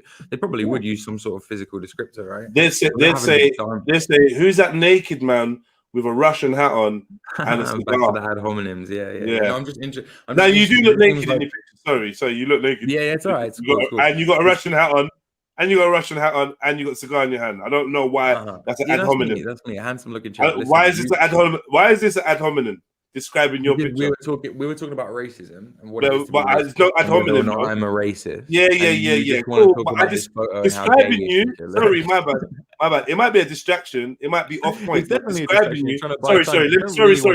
I know I'm not English. What were the conditions? And clearly, I know I'm not English, and I should clearly bow at your superior command of grammar and English. However, I just wanted to let you know that was improper use of the. That was improper use of the term ad hominem. Just wanted to let you know. Ad hominem in Latin, right? To the person, to the man. So you're literally talking about me, aren't you? That you are doing an ad hominem usage of the word ad hominem. All right. You're wrong and strong. To the man. So now it means to the man, yeah? To the man. So let's talk. Let's talk. All right. Cool, man. Cool. Like I said, anyway, yeah. So that form of racism where it needs to be done in my face, or you need to say "How Hitler" or call me a nigger and spit on my mum. Them days are over. See, the thing is now I've evolved with the time, and I've got to see the way that racism has seeped into the cracks and hidden from the limelight, hidden from public view. You know what I mean? Like something. No, listen. You need to give me the respect to finish speaking. If you keep interrupting me, then I'm gonna in turn become exasperated, and then the quality of our conversation will devolve. And I'm sure that's not what you want, because you claim you want a good one-on-one convo. So just let me speak and stop interrupting me. That's the first step. So like I said to you, that brand of racism is not needed anymore, because I have watched racism evolve. Yeah, and become become covert. And I'm sure you've seen it too. I'm sure you're more than aware. With the platforms that we use, having community guidelines, you have to watch your step. With the law being jiggled around and moved around to fuck up our freedom of speech, to be honest, because I think you got the right to get on there and say, fuck these niggas, I hate them. I think you got the right. I don't want to live in a world where George and these people can't say that from the rooftops with their chest. I also enjoy a world where people like you have to pay the consequences for speaking their mind. And that's something that I think you don't really like.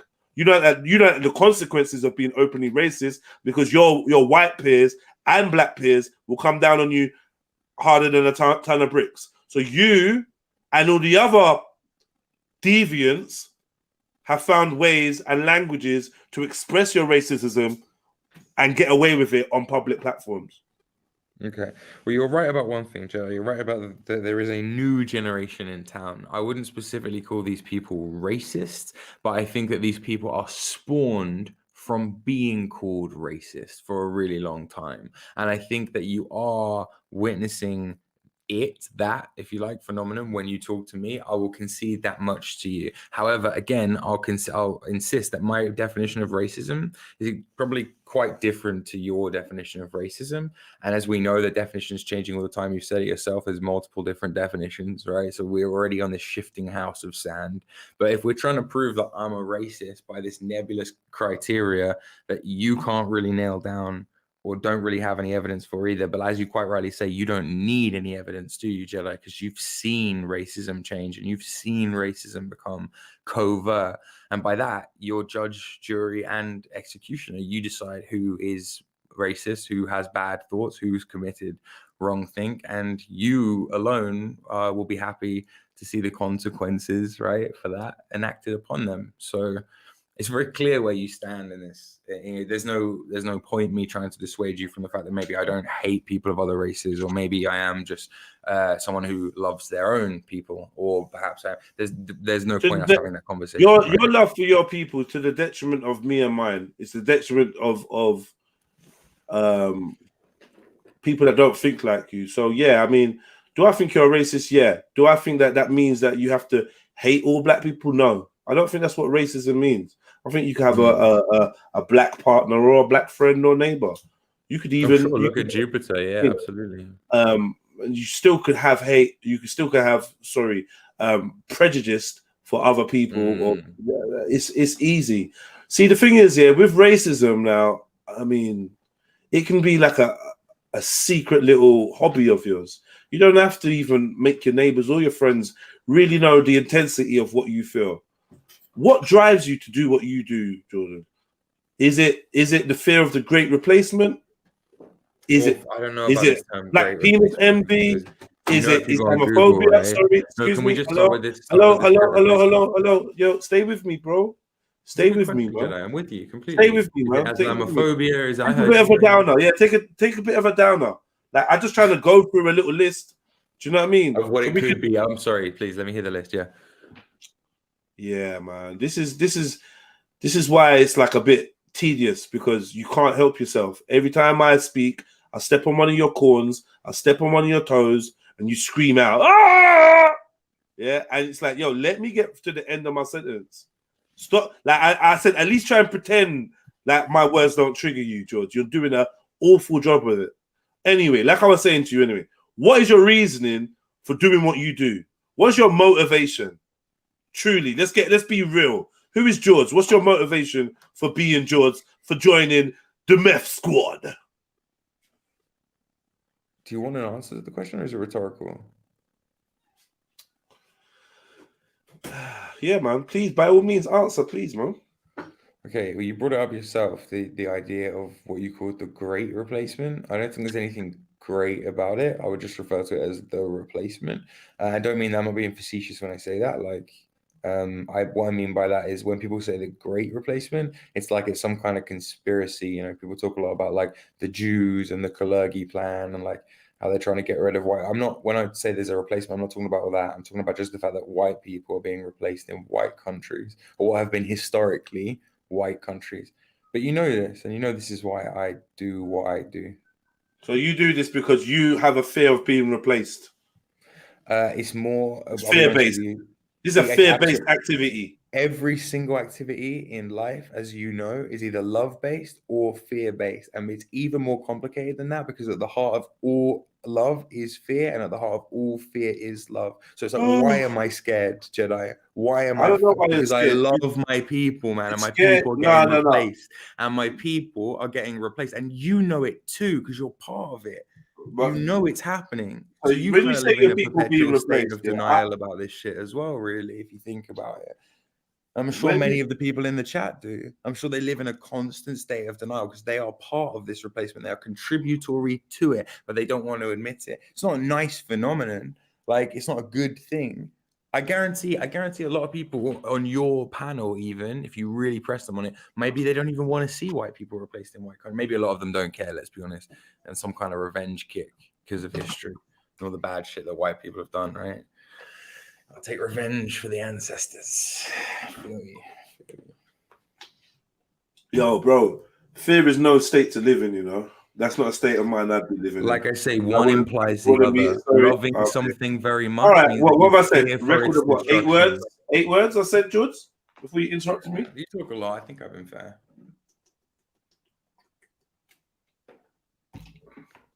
Yeah, man. I would hate to live in fear like you, George. I don't think that's a basis to spring from. Mm-hmm. If your organization is created based on fear, then I think you should just man up a little bit, man. Okay, I don't so my think organization is a comedy show with 3 people on it that is based on comedy. Okay, my feelings politically might be based on fear. As I told you, at the heart of it is love. Spare me, please, man. Please, brother. Please, man. Spare me the disclaimer. I don't know who's after you, where you try to say, "Oh, it's just comedy. It's comedy."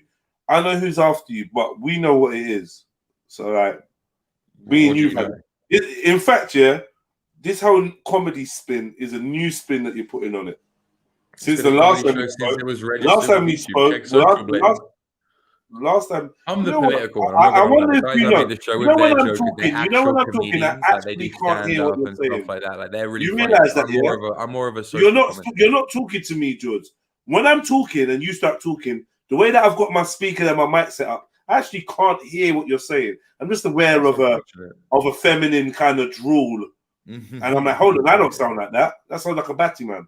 And then I realized you don't do ad hominems, innit? You don't do ad hominems. Right, yeah, because like it's simple to ask for respect. I speak, you speak. I'm not talking over you, I'm not interrupting you. Every time I go to open my mouth, your lesbian voice is there. So now I'm gonna start the ad hominems because it's like, why can't you just be respectful, bro? I'm speaking to you more respectfully than people on other panels do. Or you keep playing this silly little mind game that you're trying to tire me out and wait till I'm tired. It's not going to work, bro. I'll match your fire with fire. You disrespect me, I disrespect you. You respect me, I respect you. It's simple, man. You're not getting no special treatment here, George. If you can't have a conversation as a man and hear me out and made me feel like I'm being listened to, then I'm like, you're not a man. If you're not a man, then you must be a girl or a woman.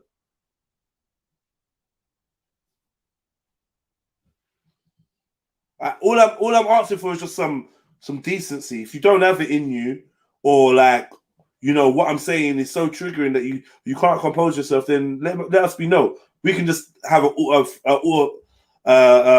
free for all. You know, there's other people on the panel that I'm sure would like to speak to you, George.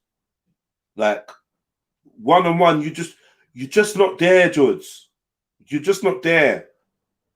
Do you know what I mean? So anyway, like I said, you got your little platform, your meth squad. Yeah. When you came by last time, you literally did not mention once anything to do with you being a comedian. You told us all the other things you was into and what you was trying to do and why you thought this was important to make people aware of this, make people aware of that. This is now a new thing you've gone on to. Has your solicitors advised you to call it a comedy act? What's going on? Assuming that's not rhetorical. Yeah, so no, it's always been a comedy show. And as you're quite right, last time I came on here, I didn't state that it was a comedy show. It's funnier that way, I guess. I mean, like, I'm not a serious guy. I'm a shit poster. I admit I'm the least funny member of Meth Squad. That is true. The guys I make content with, they're proper comedians, stand up, like they do proper. And I'm more of like the kind of like, I just talk shit, and I'm more of a, I don't know, like a social commentator, I guess.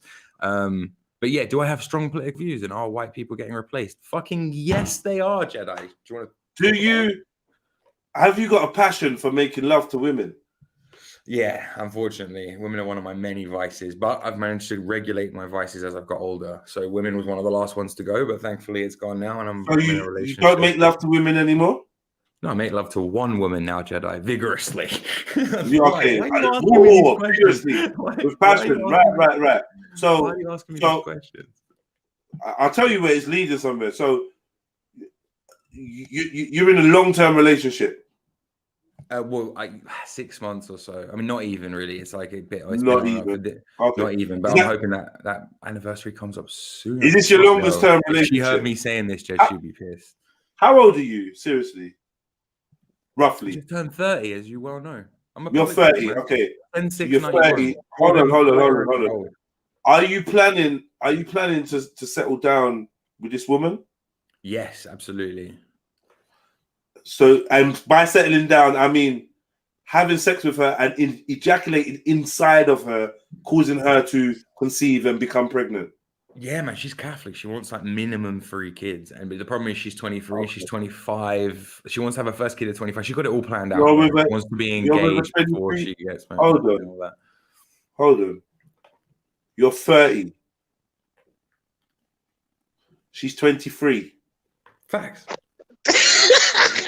I heard him back shuffle. George, that's facts, man. It turns 24 in a week, I think. Why? Do you struggle to meet women in your own age range? In your own No, but like you said, James, I want to have kids, innit? I want to have kids, and women who are my age, like there's not too much like kids left in them, if you know what I'm saying. Was you struggling to find women in your early 20s? No, not at all. I've actually been quite successful with women throughout my life. Like I say, it's been one of my vices, one of my issues. I don't like to talk about it too much because it's like, you know, I'm kind of ashamed of how I was a bit in my youth. I was a bit too much of a fucking, what do you call it? Gay. Not a fuck boy, but like I don't know what you'd call it. Like I was too much. No, Jeds, I'm like I have serious, like I think about my past and the way I treated women and stuff, and it was actually I was a cunt, mate. Like I was. I don't know if like maybe that's too pussy for you or whatever, but like, I actually was. I'm much happier now with one girl in a committed relationship. I'm not gonna lie. Okay, cool. Well, the reason why I was asking, because it wasn't totally for no reason. The reason I'm asking is because obviously I think the answer to the great replacement or the replacement of white folks is for white folks to impregnate their women, to have families and create children and to get the hell out of the LGBT. That's what everything you're saying is completely based. The only problem is that that's only 50% of the fight. So it's like you with the replacement, if you like, there's two facets. You've got your birth rates and you've got your borders. Everyone wants to talk about birth rates and how white people should be fucking more and white people should be having more babies. By the way, Jedi, completely fucking agree with you. It's gross what's happening to our culture. Everyone's a man child until they're fucking, you know, the testosterone's dropping. I get you, all right? I'm with you. Until they're 30, 30. Yeah. Until they're, listen, I'm a product of this, but what do I preach to people? I say, don't make the mistakes I've made, right? Like, don't be a fucking fuckboy. Don't. So what I'm saying is like, yeah, I get what you're saying, but the other half of it is borders. And we can sit around talking about birth rates and what they need to be at is 2.4, right? They need to be at replacement rate and some, and they're not, and that's a problem that needs to be addressed. But we're not being helped by the fact that what is causing that? What's causing that?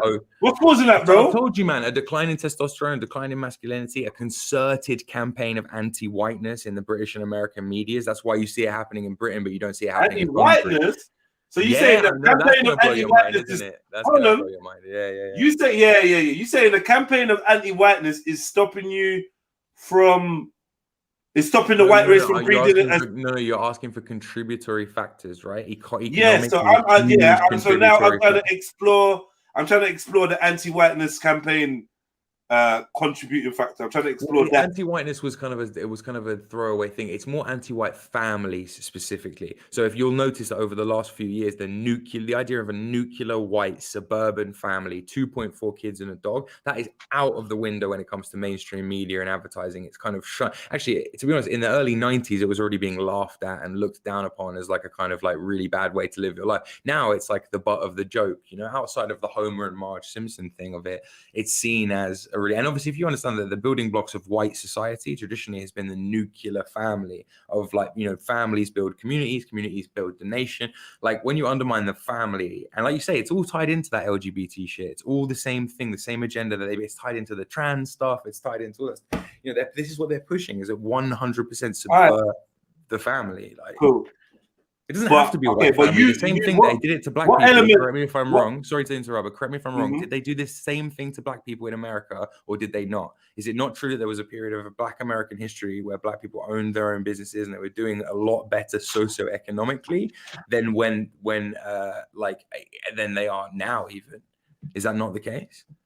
To be fair, we're sandwiched in between slavery. So I mean, okay, exactly. I mean, I ain't gonna do too much lauding that black people were left alone to return to.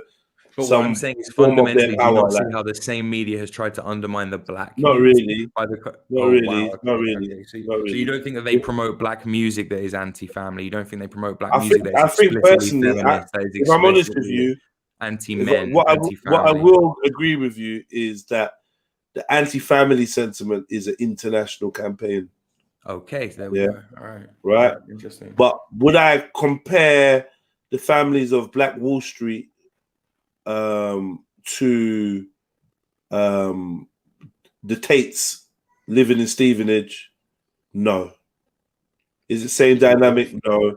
And are their enemies the same? No. See, the problem is the black people with their children and their businesses and their families were bombed and raped and murdered. And you know what I mean? You lot just had a couple dodgy adverts in between Brookside.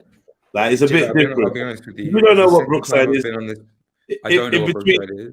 In between Hollyoaks. Yeah. Oh, okay. Cool. Right. You got a couple funny insurance adverts in between Hollyoaks. It's not quite the same. Do you know what I mean? Yeah, look, it's twice I've been on this panel today, and it's twice someone's talked to me about the bombing of Black Wall Street. I have looked into it since we last spoke, and I'll admit that there's some interesting story there. But that is in and of itself one example. What I'm talking about is a concerted. I'm sure even you in your head have a picture of what Britain was like in the 1950s. I'm sure even you in your head can imagine what the divorce rates were like back then, what the society was like back then, how cohesive it was.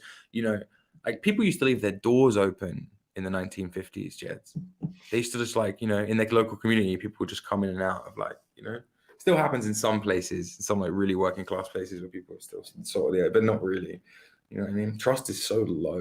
Yeah, well, you lot fucked yourselves up. What, by letting you lot in? No one did that to you. If you used to be able to, if you used to be able to, 1 second, please, let me finish my point. If you used to be able to keep your door open before, and you can't now, that's because you lot started robbing from each other. No one, it's not due to an outside influence. Like all the robberies are done by immigrants. Of course, we're robbing each other in higher numbers. Just forget immigrants. White people are robbing each other in higher numbers than ever before. Social distrust is at an all-time high than ever before. But don't sit there and pretend to me that immigration isn't a factor in that, because of course it fucking is. Man, not in the thing. Destabilizes society. Hold on, mate. In your lack of masculinity, 1 second, because it's something that I really wanted to ask, and then I'll put that to. You've got to go personal again. Yes, people. Yes, people. Hold on 1 second. There was nothing personal at all. I wasn't saying anything. By the way, 1 second, please, H. Please, 1 second, please. I wasn't saying anything personal at all. What I was saying to you is that when we talk about the lack of masculinity that you brought up, when we talk about the lack of fertility that you brought up, when we talk about the PR campaign implemented by the powers that be that you brought up, I see no accountability for migrants here. I don't see how migrants fall under these three main realms of where the replacement is stemming from. I'm not seeing black or brown people being at the heart of this.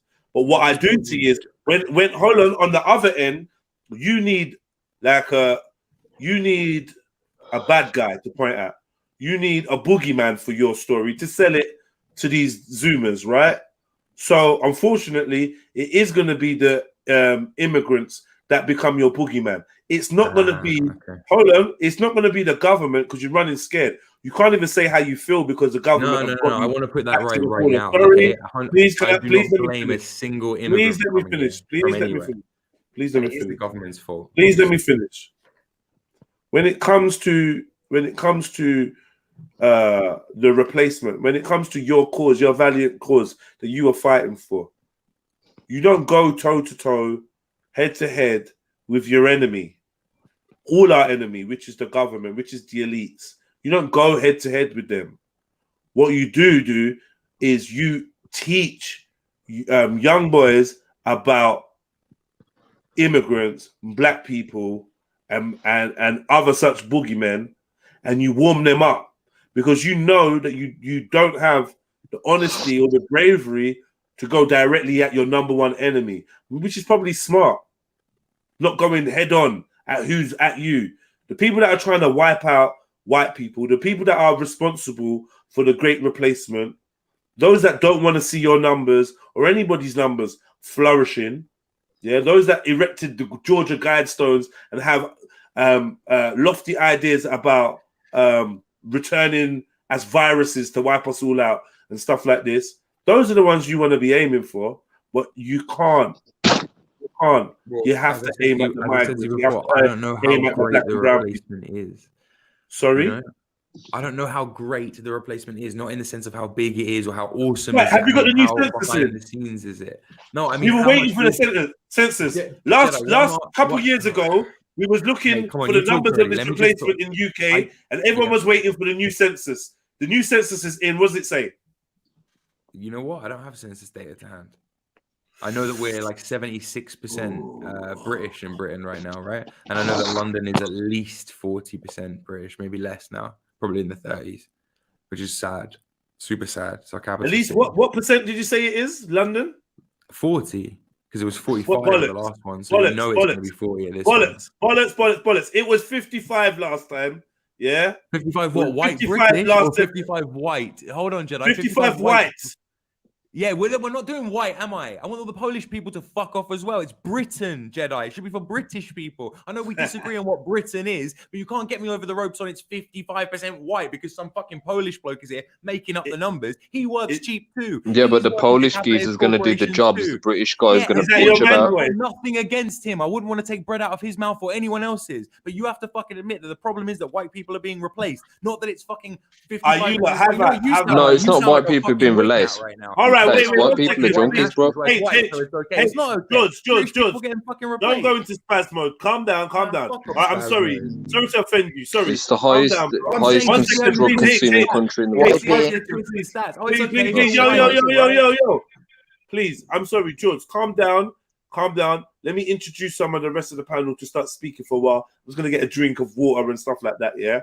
But, yeah, I think we've made some headway. Good conversation. I'm not gone. I'm still involved. I don't want you to be triggered, though. We just have a calm right? Calm down. But yeah, all right. Hey, so white people are being replaced with white people. Happening in Ireland too. I don't know why you're so smug about it. I just think people back in the day used to just keep the doors open because they had fuck all worth stealing.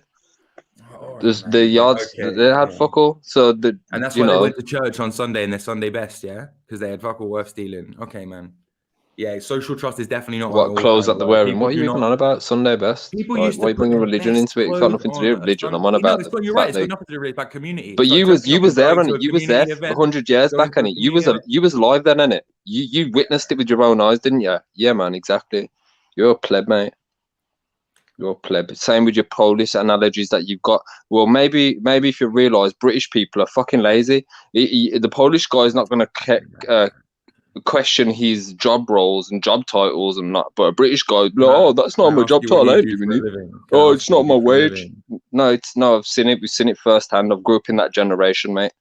And if you're trying to deny that that's the truth, the reality of things, then I think you need to open your eyes a bit, mate. Because I tell you what, the foreigners will do. You got Romanians in Birmingham, yeah, picking up the scrap metal in pushchairs and stuff.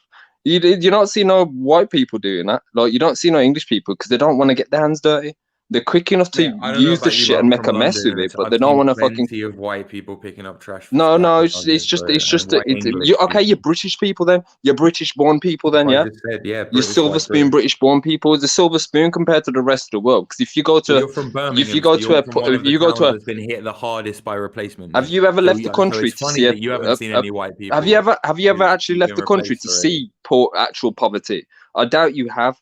I actually have. I've seen kids that are homeless, not adults. In England, you get adults that are homeless. In other countries, you get little kids, little children. Yeah. So until you get that reality shock, keep your fucking opinions to yourself because they're invalid. Literally, they're invalid. Yeah, look, if you haven't seen it with your own eyes, witnessed it, your opinions are pointless. You're talking about things about 100 years ago. No, I'm not. I'm saying so, you were. Society is declining. You're saying people used to keep the doors open, but do you think society is declining morally? That's what you're talking about, right? People keeping the doors open. Do you believe that society is on a moral decline? Yes or no? Yeah, clearly. Yeah, you can clearly see that. But That's more to do with upbringing and stuff and circumstances that you brought up around. Nowadays, we're pushing materialism, so obviously people are going to be like, "Oh, I haven't got that. I'm taking it." Were a contributing factor. They're not the main contributing factor. They're not even. What does it matter, man? Are they giving you a problem? Are they? Why are you so bothered about some foreign person's life?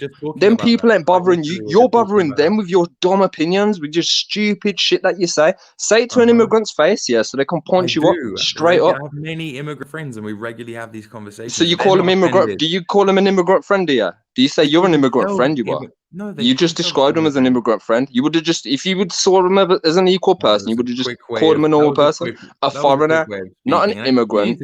I think you need to calm down. Nah, I don't need to calm down, bro. You need to just. You need to rewire your brain, mate, so you can actually see shit for what it is. I just said my piece anyway. Next person. I'll give it this. The banter is good on Jedi stream. But it's not banter, mate. You're kind of like subtly racist, and you don't even realize it with the shit that you say. And you'd say, "Oh, it's not racism," but same kind of discrimination, mate. That racists come out with. You say the shit that I hear coming out of racist people's mouths, and I live around racists, so I already asked you guys to provide an evidence, like an example of me being racist. You couldn't do it, so. Provide evidence that you was around 100 years ago to know how they lived back then. Go on. Because you talk like so much shit like you was actually there. Bro, the camera was invented 150 years ago. You know. Yeah, and you was there recording with it, weren't you? You fucking asshole, mate. Are you straight okay, up. bro? You're a donut, mate. Are you okay? Oh, you're not. Laters. Send your top shotters. You know what? I'm gonna go for a piss, but send in the boys. And where's Dan when you need him, eh? Fuck. Spare feminine. Yo, Hal. Well, I got Mrs. George. What are you saying? What's going on, beautiful? Wink, wink. Knew it.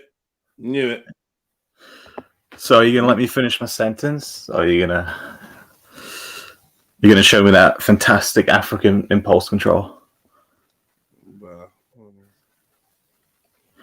I'm just curious to your delusions that you aren't aware that you're not an attractive guy. I mean, how old are you? Like 30 plus years old? No girlfriend? And every single argument I've seen you in is everybody goes to insult your appearance. Now, what could be the mechanism behind that? Oh, they must just be jealous because you're black. You're right. Bruv, I'm not going to lie. I could probably have sex with every woman in Here we go. Mental illness, man.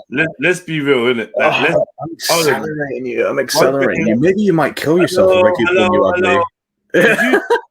Did you just ask me whether I was going to let you finish the sentence? You're an ugly nigger. Okay, and then you don't let me finish my sentence, right? No, because you're scared of what I think. I go on mute.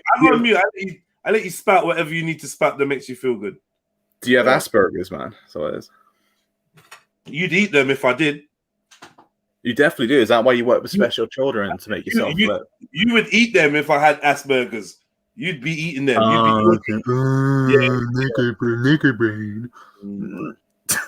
Is this your good comeback? Is this your comeback? You've come on there to like embarrass yourself. No, I just think you're a nigger, man. Just the way you act. That's great, bro. Okay. You know the thing that nobody cares. Yeah? Nobody cares. Yes, look at how he's been streaming for 11 fucking hours. You're a nigger. Right. 11 hours, nigga. Fucking nigger. Have a brain. Yeah. And that's why you call people niggers, because you ain't smart enough. Triggered market. Oh, I love how we accelerated you. You're a little play doh to show how unintegrated black people are in the UK. You play with dolls. It shows how Neanderthalish you still are. Neanderthalish. Wow, fucking African IQ, man. Hold on. Do you play with dolls? Do you play with dildos up your ass? Do you play with dolls? You said play doll. You play with dolls. Right. Cringe. Have you been tested to be on the spectrum? You play with dolls.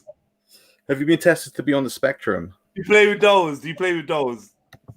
You just called my beautiful. You spent the last hour talking about my looks. Then you came on to call me beautiful. What? Do you know what's embarrassing? Now you're admitting to playing with dolls. You're more mentally unstable than JJ, aka James Jones. It's not even his name, right? He has found to suit him. mentally unstable, bruv. Yeah, you're more like James Jones as well, right? That guy's crazy. That guy's mental. Okay. I've just got to say another thing to you, Georgia. Don't ever call my kind immigrants. Call us expats like you call your kind, innit? Call us expats from now on. Don't ever refer to us as immigrants or asylum seekers or anything of that kind. We've migrated. We're expats. All right. Yeah, if you come from a Western country, yeah, definitely Australian expats, American expats, yeah, 100%. Yeah. George, what do you think is wrong with that James Jones? Do you know that guy hides behind a pseudonym? Do you know his name's not James Jones, right? Because he's Ethiopian. Really, that's not his real name. Listen Well, to- he is a listen mentally, to- he's a mentally disturbed Listen individual. to their voices when they He speak is. to each other. Who has conversations with people on fucking like YouTube channels for fucking 2 years?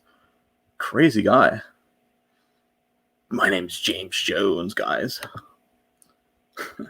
Everybody's waiting to see the big Hall versus James Jones debate. Oh shit, have we run them off their own panel? Do you know what's funny is I mocked James Jones for being on like antidepressants, and it's been on his mind for 3 weeks. If that doesn't scream mental instability, I don't know what does, right?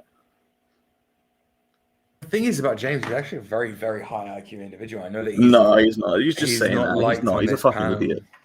Oh, you think it's all a pretense? You think it's the pretense? No, of he James actually Jones? doesn't even believe. He doesn't even believe in the concept of an IQ test. He thinks it's all like biased or whatever.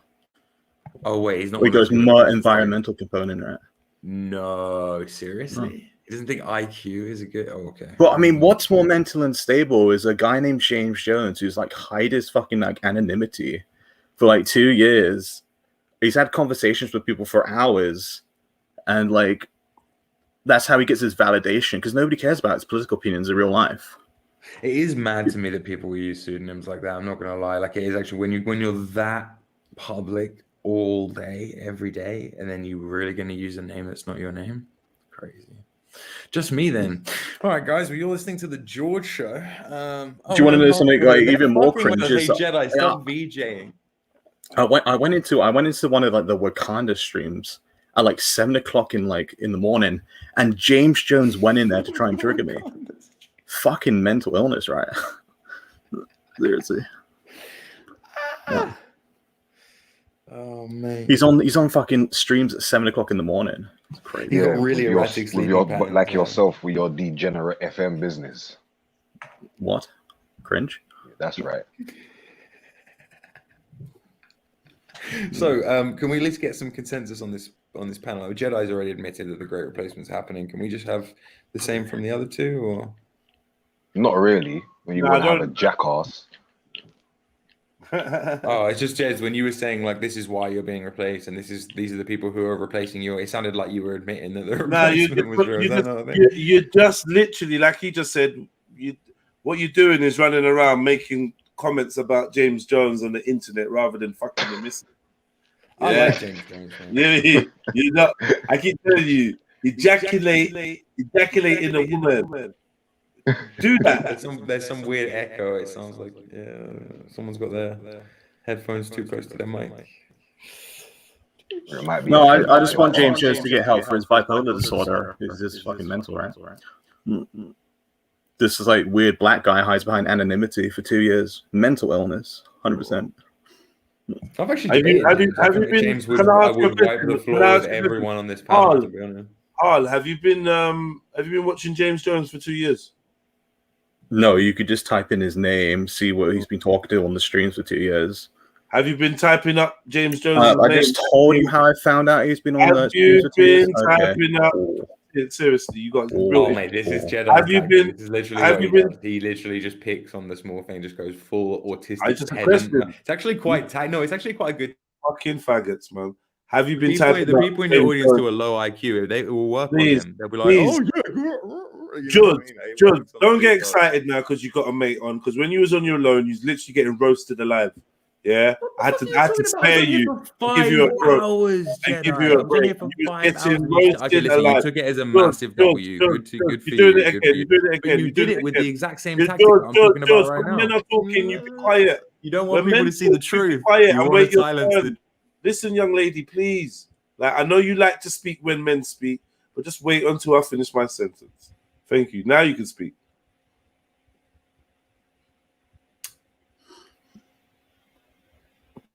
Good girl. Hal? Is this weird that you can continue this behavior for 11 hours? I think you might be more mentally ill than James Jones, which is really, really disconcerting, man. Yo, Jedi, could you share the link at the back, the BBC, any of those links? Just share them with the screen about cool. children being arrested for being suspected of terrorism. Okay, cool. Thanks. Yeah, I mean, we're terrorists. Yeah.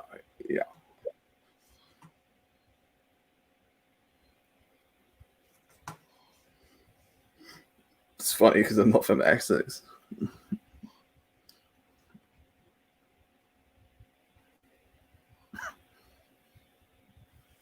You see what I mean? There's no understanding of like correlation doesn't equal causation, and that like yeah. So a this has nothing to do with 17-year-old that. boy It's just like, has they're just going to read not out the guilty news now, guys. to an extreme right wing or white wing terror plot involving 3D printed guns.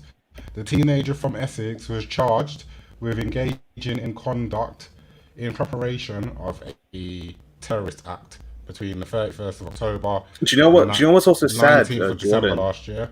The boy who appeared in court James by Jones- video link at the Old Bailey, cannot be named because of his age, faced 6 terrorism charges in total, and the judge basically is basically pressed charges on him, and he was influenced by online groomers.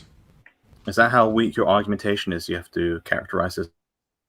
Sorry, can you just finish speaking? I'm not gonna lie, you seem a bit nervous or whatever. It's just a news article, man. Look, we know you don't like to talk to little boys, but George has agreed that he's not going to be contacting 15-year-olds anymore. So, like, I'm honestly, I'm literally gonna go and pipe my missus and make white babies now. So I'll You're speak to you not. later. Great You're not. stream, good chat. You're not Have a piping good evening, anything. Jedi. And don't be Tell insecure, the man. truth. Don't Tell be the truth. insecure. Have George, a good evening. I ran Bye-bye. away. Bye Yeah, now. I thought so.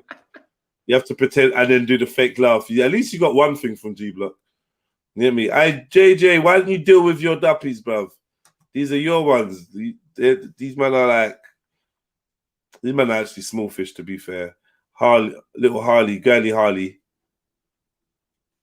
Girly Harley. Yo, girly Harley. Are you going to feel secure by muting me again? Why don't you come onto Ralph's stream? I'm going to have a conversation. And there's also an article about a Derbyshire teenager as well, which he was younger, I believe. Yeah, but I didn't have any of those accents. So. Yeah. Well, anyway, man. Now, I mean, Ralph's stream. Why don't I go onto Ralph's stream? Probably because Ralph doesn't exist to me. Why would I go and seek Ralph? Exist to you? Wow. No. He's not. He's literally. I don't get it. Why would I go to Ralph's? Who is Ralph? Why would I go to Ralph's stream? Somebody who's vastly more intelligent than you. Wait, what? Yeah. Why does this guy keep on talking about people that's clearly not more intelligent? Like, Ralph. what is this guy Clearly talking not. about? Okay. Man, why? This guy is clearly delusional, bro. Delusional, bro. Cool. This is ridiculous. But Ralph, like, why would I go to Ralph? Do you know what's funny is that you share the same psychiatric disorder that James Jones does, and you don't have a girlfriend. It's like you're both social rejects with mental illness. There might be a correlation, man. Do you want me to tell you I've got a girlfriend? Is that what it is? You don't, man. You're a woman beater. You're a woman beater. I'm a woman beater. I give you that. I mean, you're more secure than James Jones, aka not his name, right? Cool. So, James Jones hands on live streams hours a day. Relax yourself. So when you say I'm a woman beater, I'm assuming there's a woman I've beaten up, right? Yeah, you have. Who's that then? You have criminal records, allegations against you for domestic violence. Show me. Show you. I mean, I believe the words of Afghan over you. I mean, then why would he make that up? Yeah. What are you talking about, bro? Why a woman beater? I mean, I asked you that, and you said, "Yeah." So what? No, he said he believes the word of a next man. Fuck it. Why would I say I'm a woman beater? Why do you have a criminal record? Hold the fuck on. What was this? Wait, 1 second. No, too many things are happening at once. No, why do I have a criminal record? Many things, man, but none for domestic violence. Towards women? No. Why would he make that random lie up in an argument with you? Seems What argument with me? There's a YouTube video of you arguing with Afghan. He says you're a woman beater on YouTube. That's it. So that's your evidence that I'm a woman beater because Afghan. Well, why would he make that up randomly in an argument? You're really smart, you know. You're so smart. Why would he make that up? Why would he make that up? You are so smart. Okay, you so are smart. Okay. If I'm honest with you, yeah. One, I don't recall Afghan making such a statement, and two, I would have no idea why Afghan will make such a statement. All right. Well, if you haven't beat up a woman, why are you so defensive about the claim? Where's the defensiveness? I'm asking you for confirmation of a claim you're making. It's not defensiveness, but if you chat shit about me, I'm going to ask you why you're saying it, right? What's your criminal record, out of curiosity? What's my criminal record out of curiosity? What's your charges? What a fucking chitch. What's your criminal record? So I'm going to sit hang on on. here. I'm going to sit on here and tell you and tell you the in-depth of my criminal record, right? For what? For banter. You were the person to characterize George as being a terrorist. Faceless coward. I tried to characterize you as being a terrorist, yeah? Put your camera on before you start asking people about their criminal record. Put your camera on now. Triggered. Yo, Jed, this geezer sounds like he'll be on PAP or something, man. He sounds like he wants to teach your kids how to sound like him, a fucking batty boy. Real talk. No, here comes the lower class Brummy. Nah, what do you mean low class, mate? You're the fucking low class fucking inbred fuck, mate, with your recessive. Wait, yo, anyway, listen, we gotta address that. We gotta address something. He's trying to, you know what he's trying to do, Jed? He's trying to be racist, mate. He's trying to be racist. Hold on. 1 second. But subtly. Where's Dublin gone? Don't know. It's not much of a Dublin's taking a break because they're being racist to him. I'd rather be low class. No, I'm not gonna lie. Working class. I'm not gonna lie. No. Where's Dublin gone? No. I'd rather be what I am instead of a Jew like George. Straight up. I'm not gonna lie. I'm done. I'm finished. Boom, big up. Boom. All right. Cool. Big up, Jeds. Big up, everyone. All right. So MJ, am I just allowing it or what? What's going on? Can we? Big up. I think offline. I know, Jeds. I know, bro. No, because he said that, yeah, and then he was like, "Oh, so what's your record?" He's basically just trying to say, wherever you gone, just jump back on, bro. Man was trying to insinuate shit.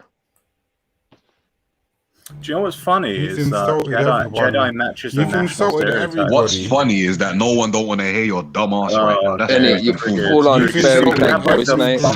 Oh my god! If my kids sounded like you, I'd beat it. By the way, if my kids sounded like you, it's all ridiculous. I don't even hear what I'm saying right now. Hello. 1 second. 1 second. If my kids sounded like you, I'd know that's not mine. H, 1 second. 1 second, bro. H, Hall, you're as ugly as fuck.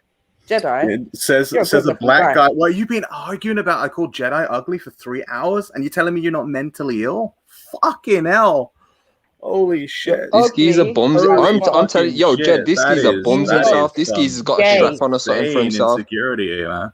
You look real talk. You sound like a fucking batty boy. Insane, man. It's insane. Oh, it's funny. I think he's probably. He probably lives in the gated community. No, I think you're giving him too much credit. So by calling him gay, you're giving him too much status. I think he's a pedophile. Yeah, look, Red's written into it, man. For people that claim you've dissed every group apart from your own. I think you should take 5 minutes now for balance. For balance, no, it's his accent. For balance, I think you should criticize middle class white guys. Go. This is why people need to be got 5 minutes.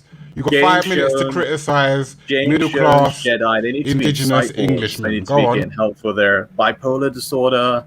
They're crazy. Do you know how to listen? Crazy. Can you comprehend what I've said? You've got 5 minutes. You've got 5 minutes. More mentally ill than James Jones. You've got 5 minutes. James Jones is a renowned schizophrenic. You've got 5 minutes to critique your own group.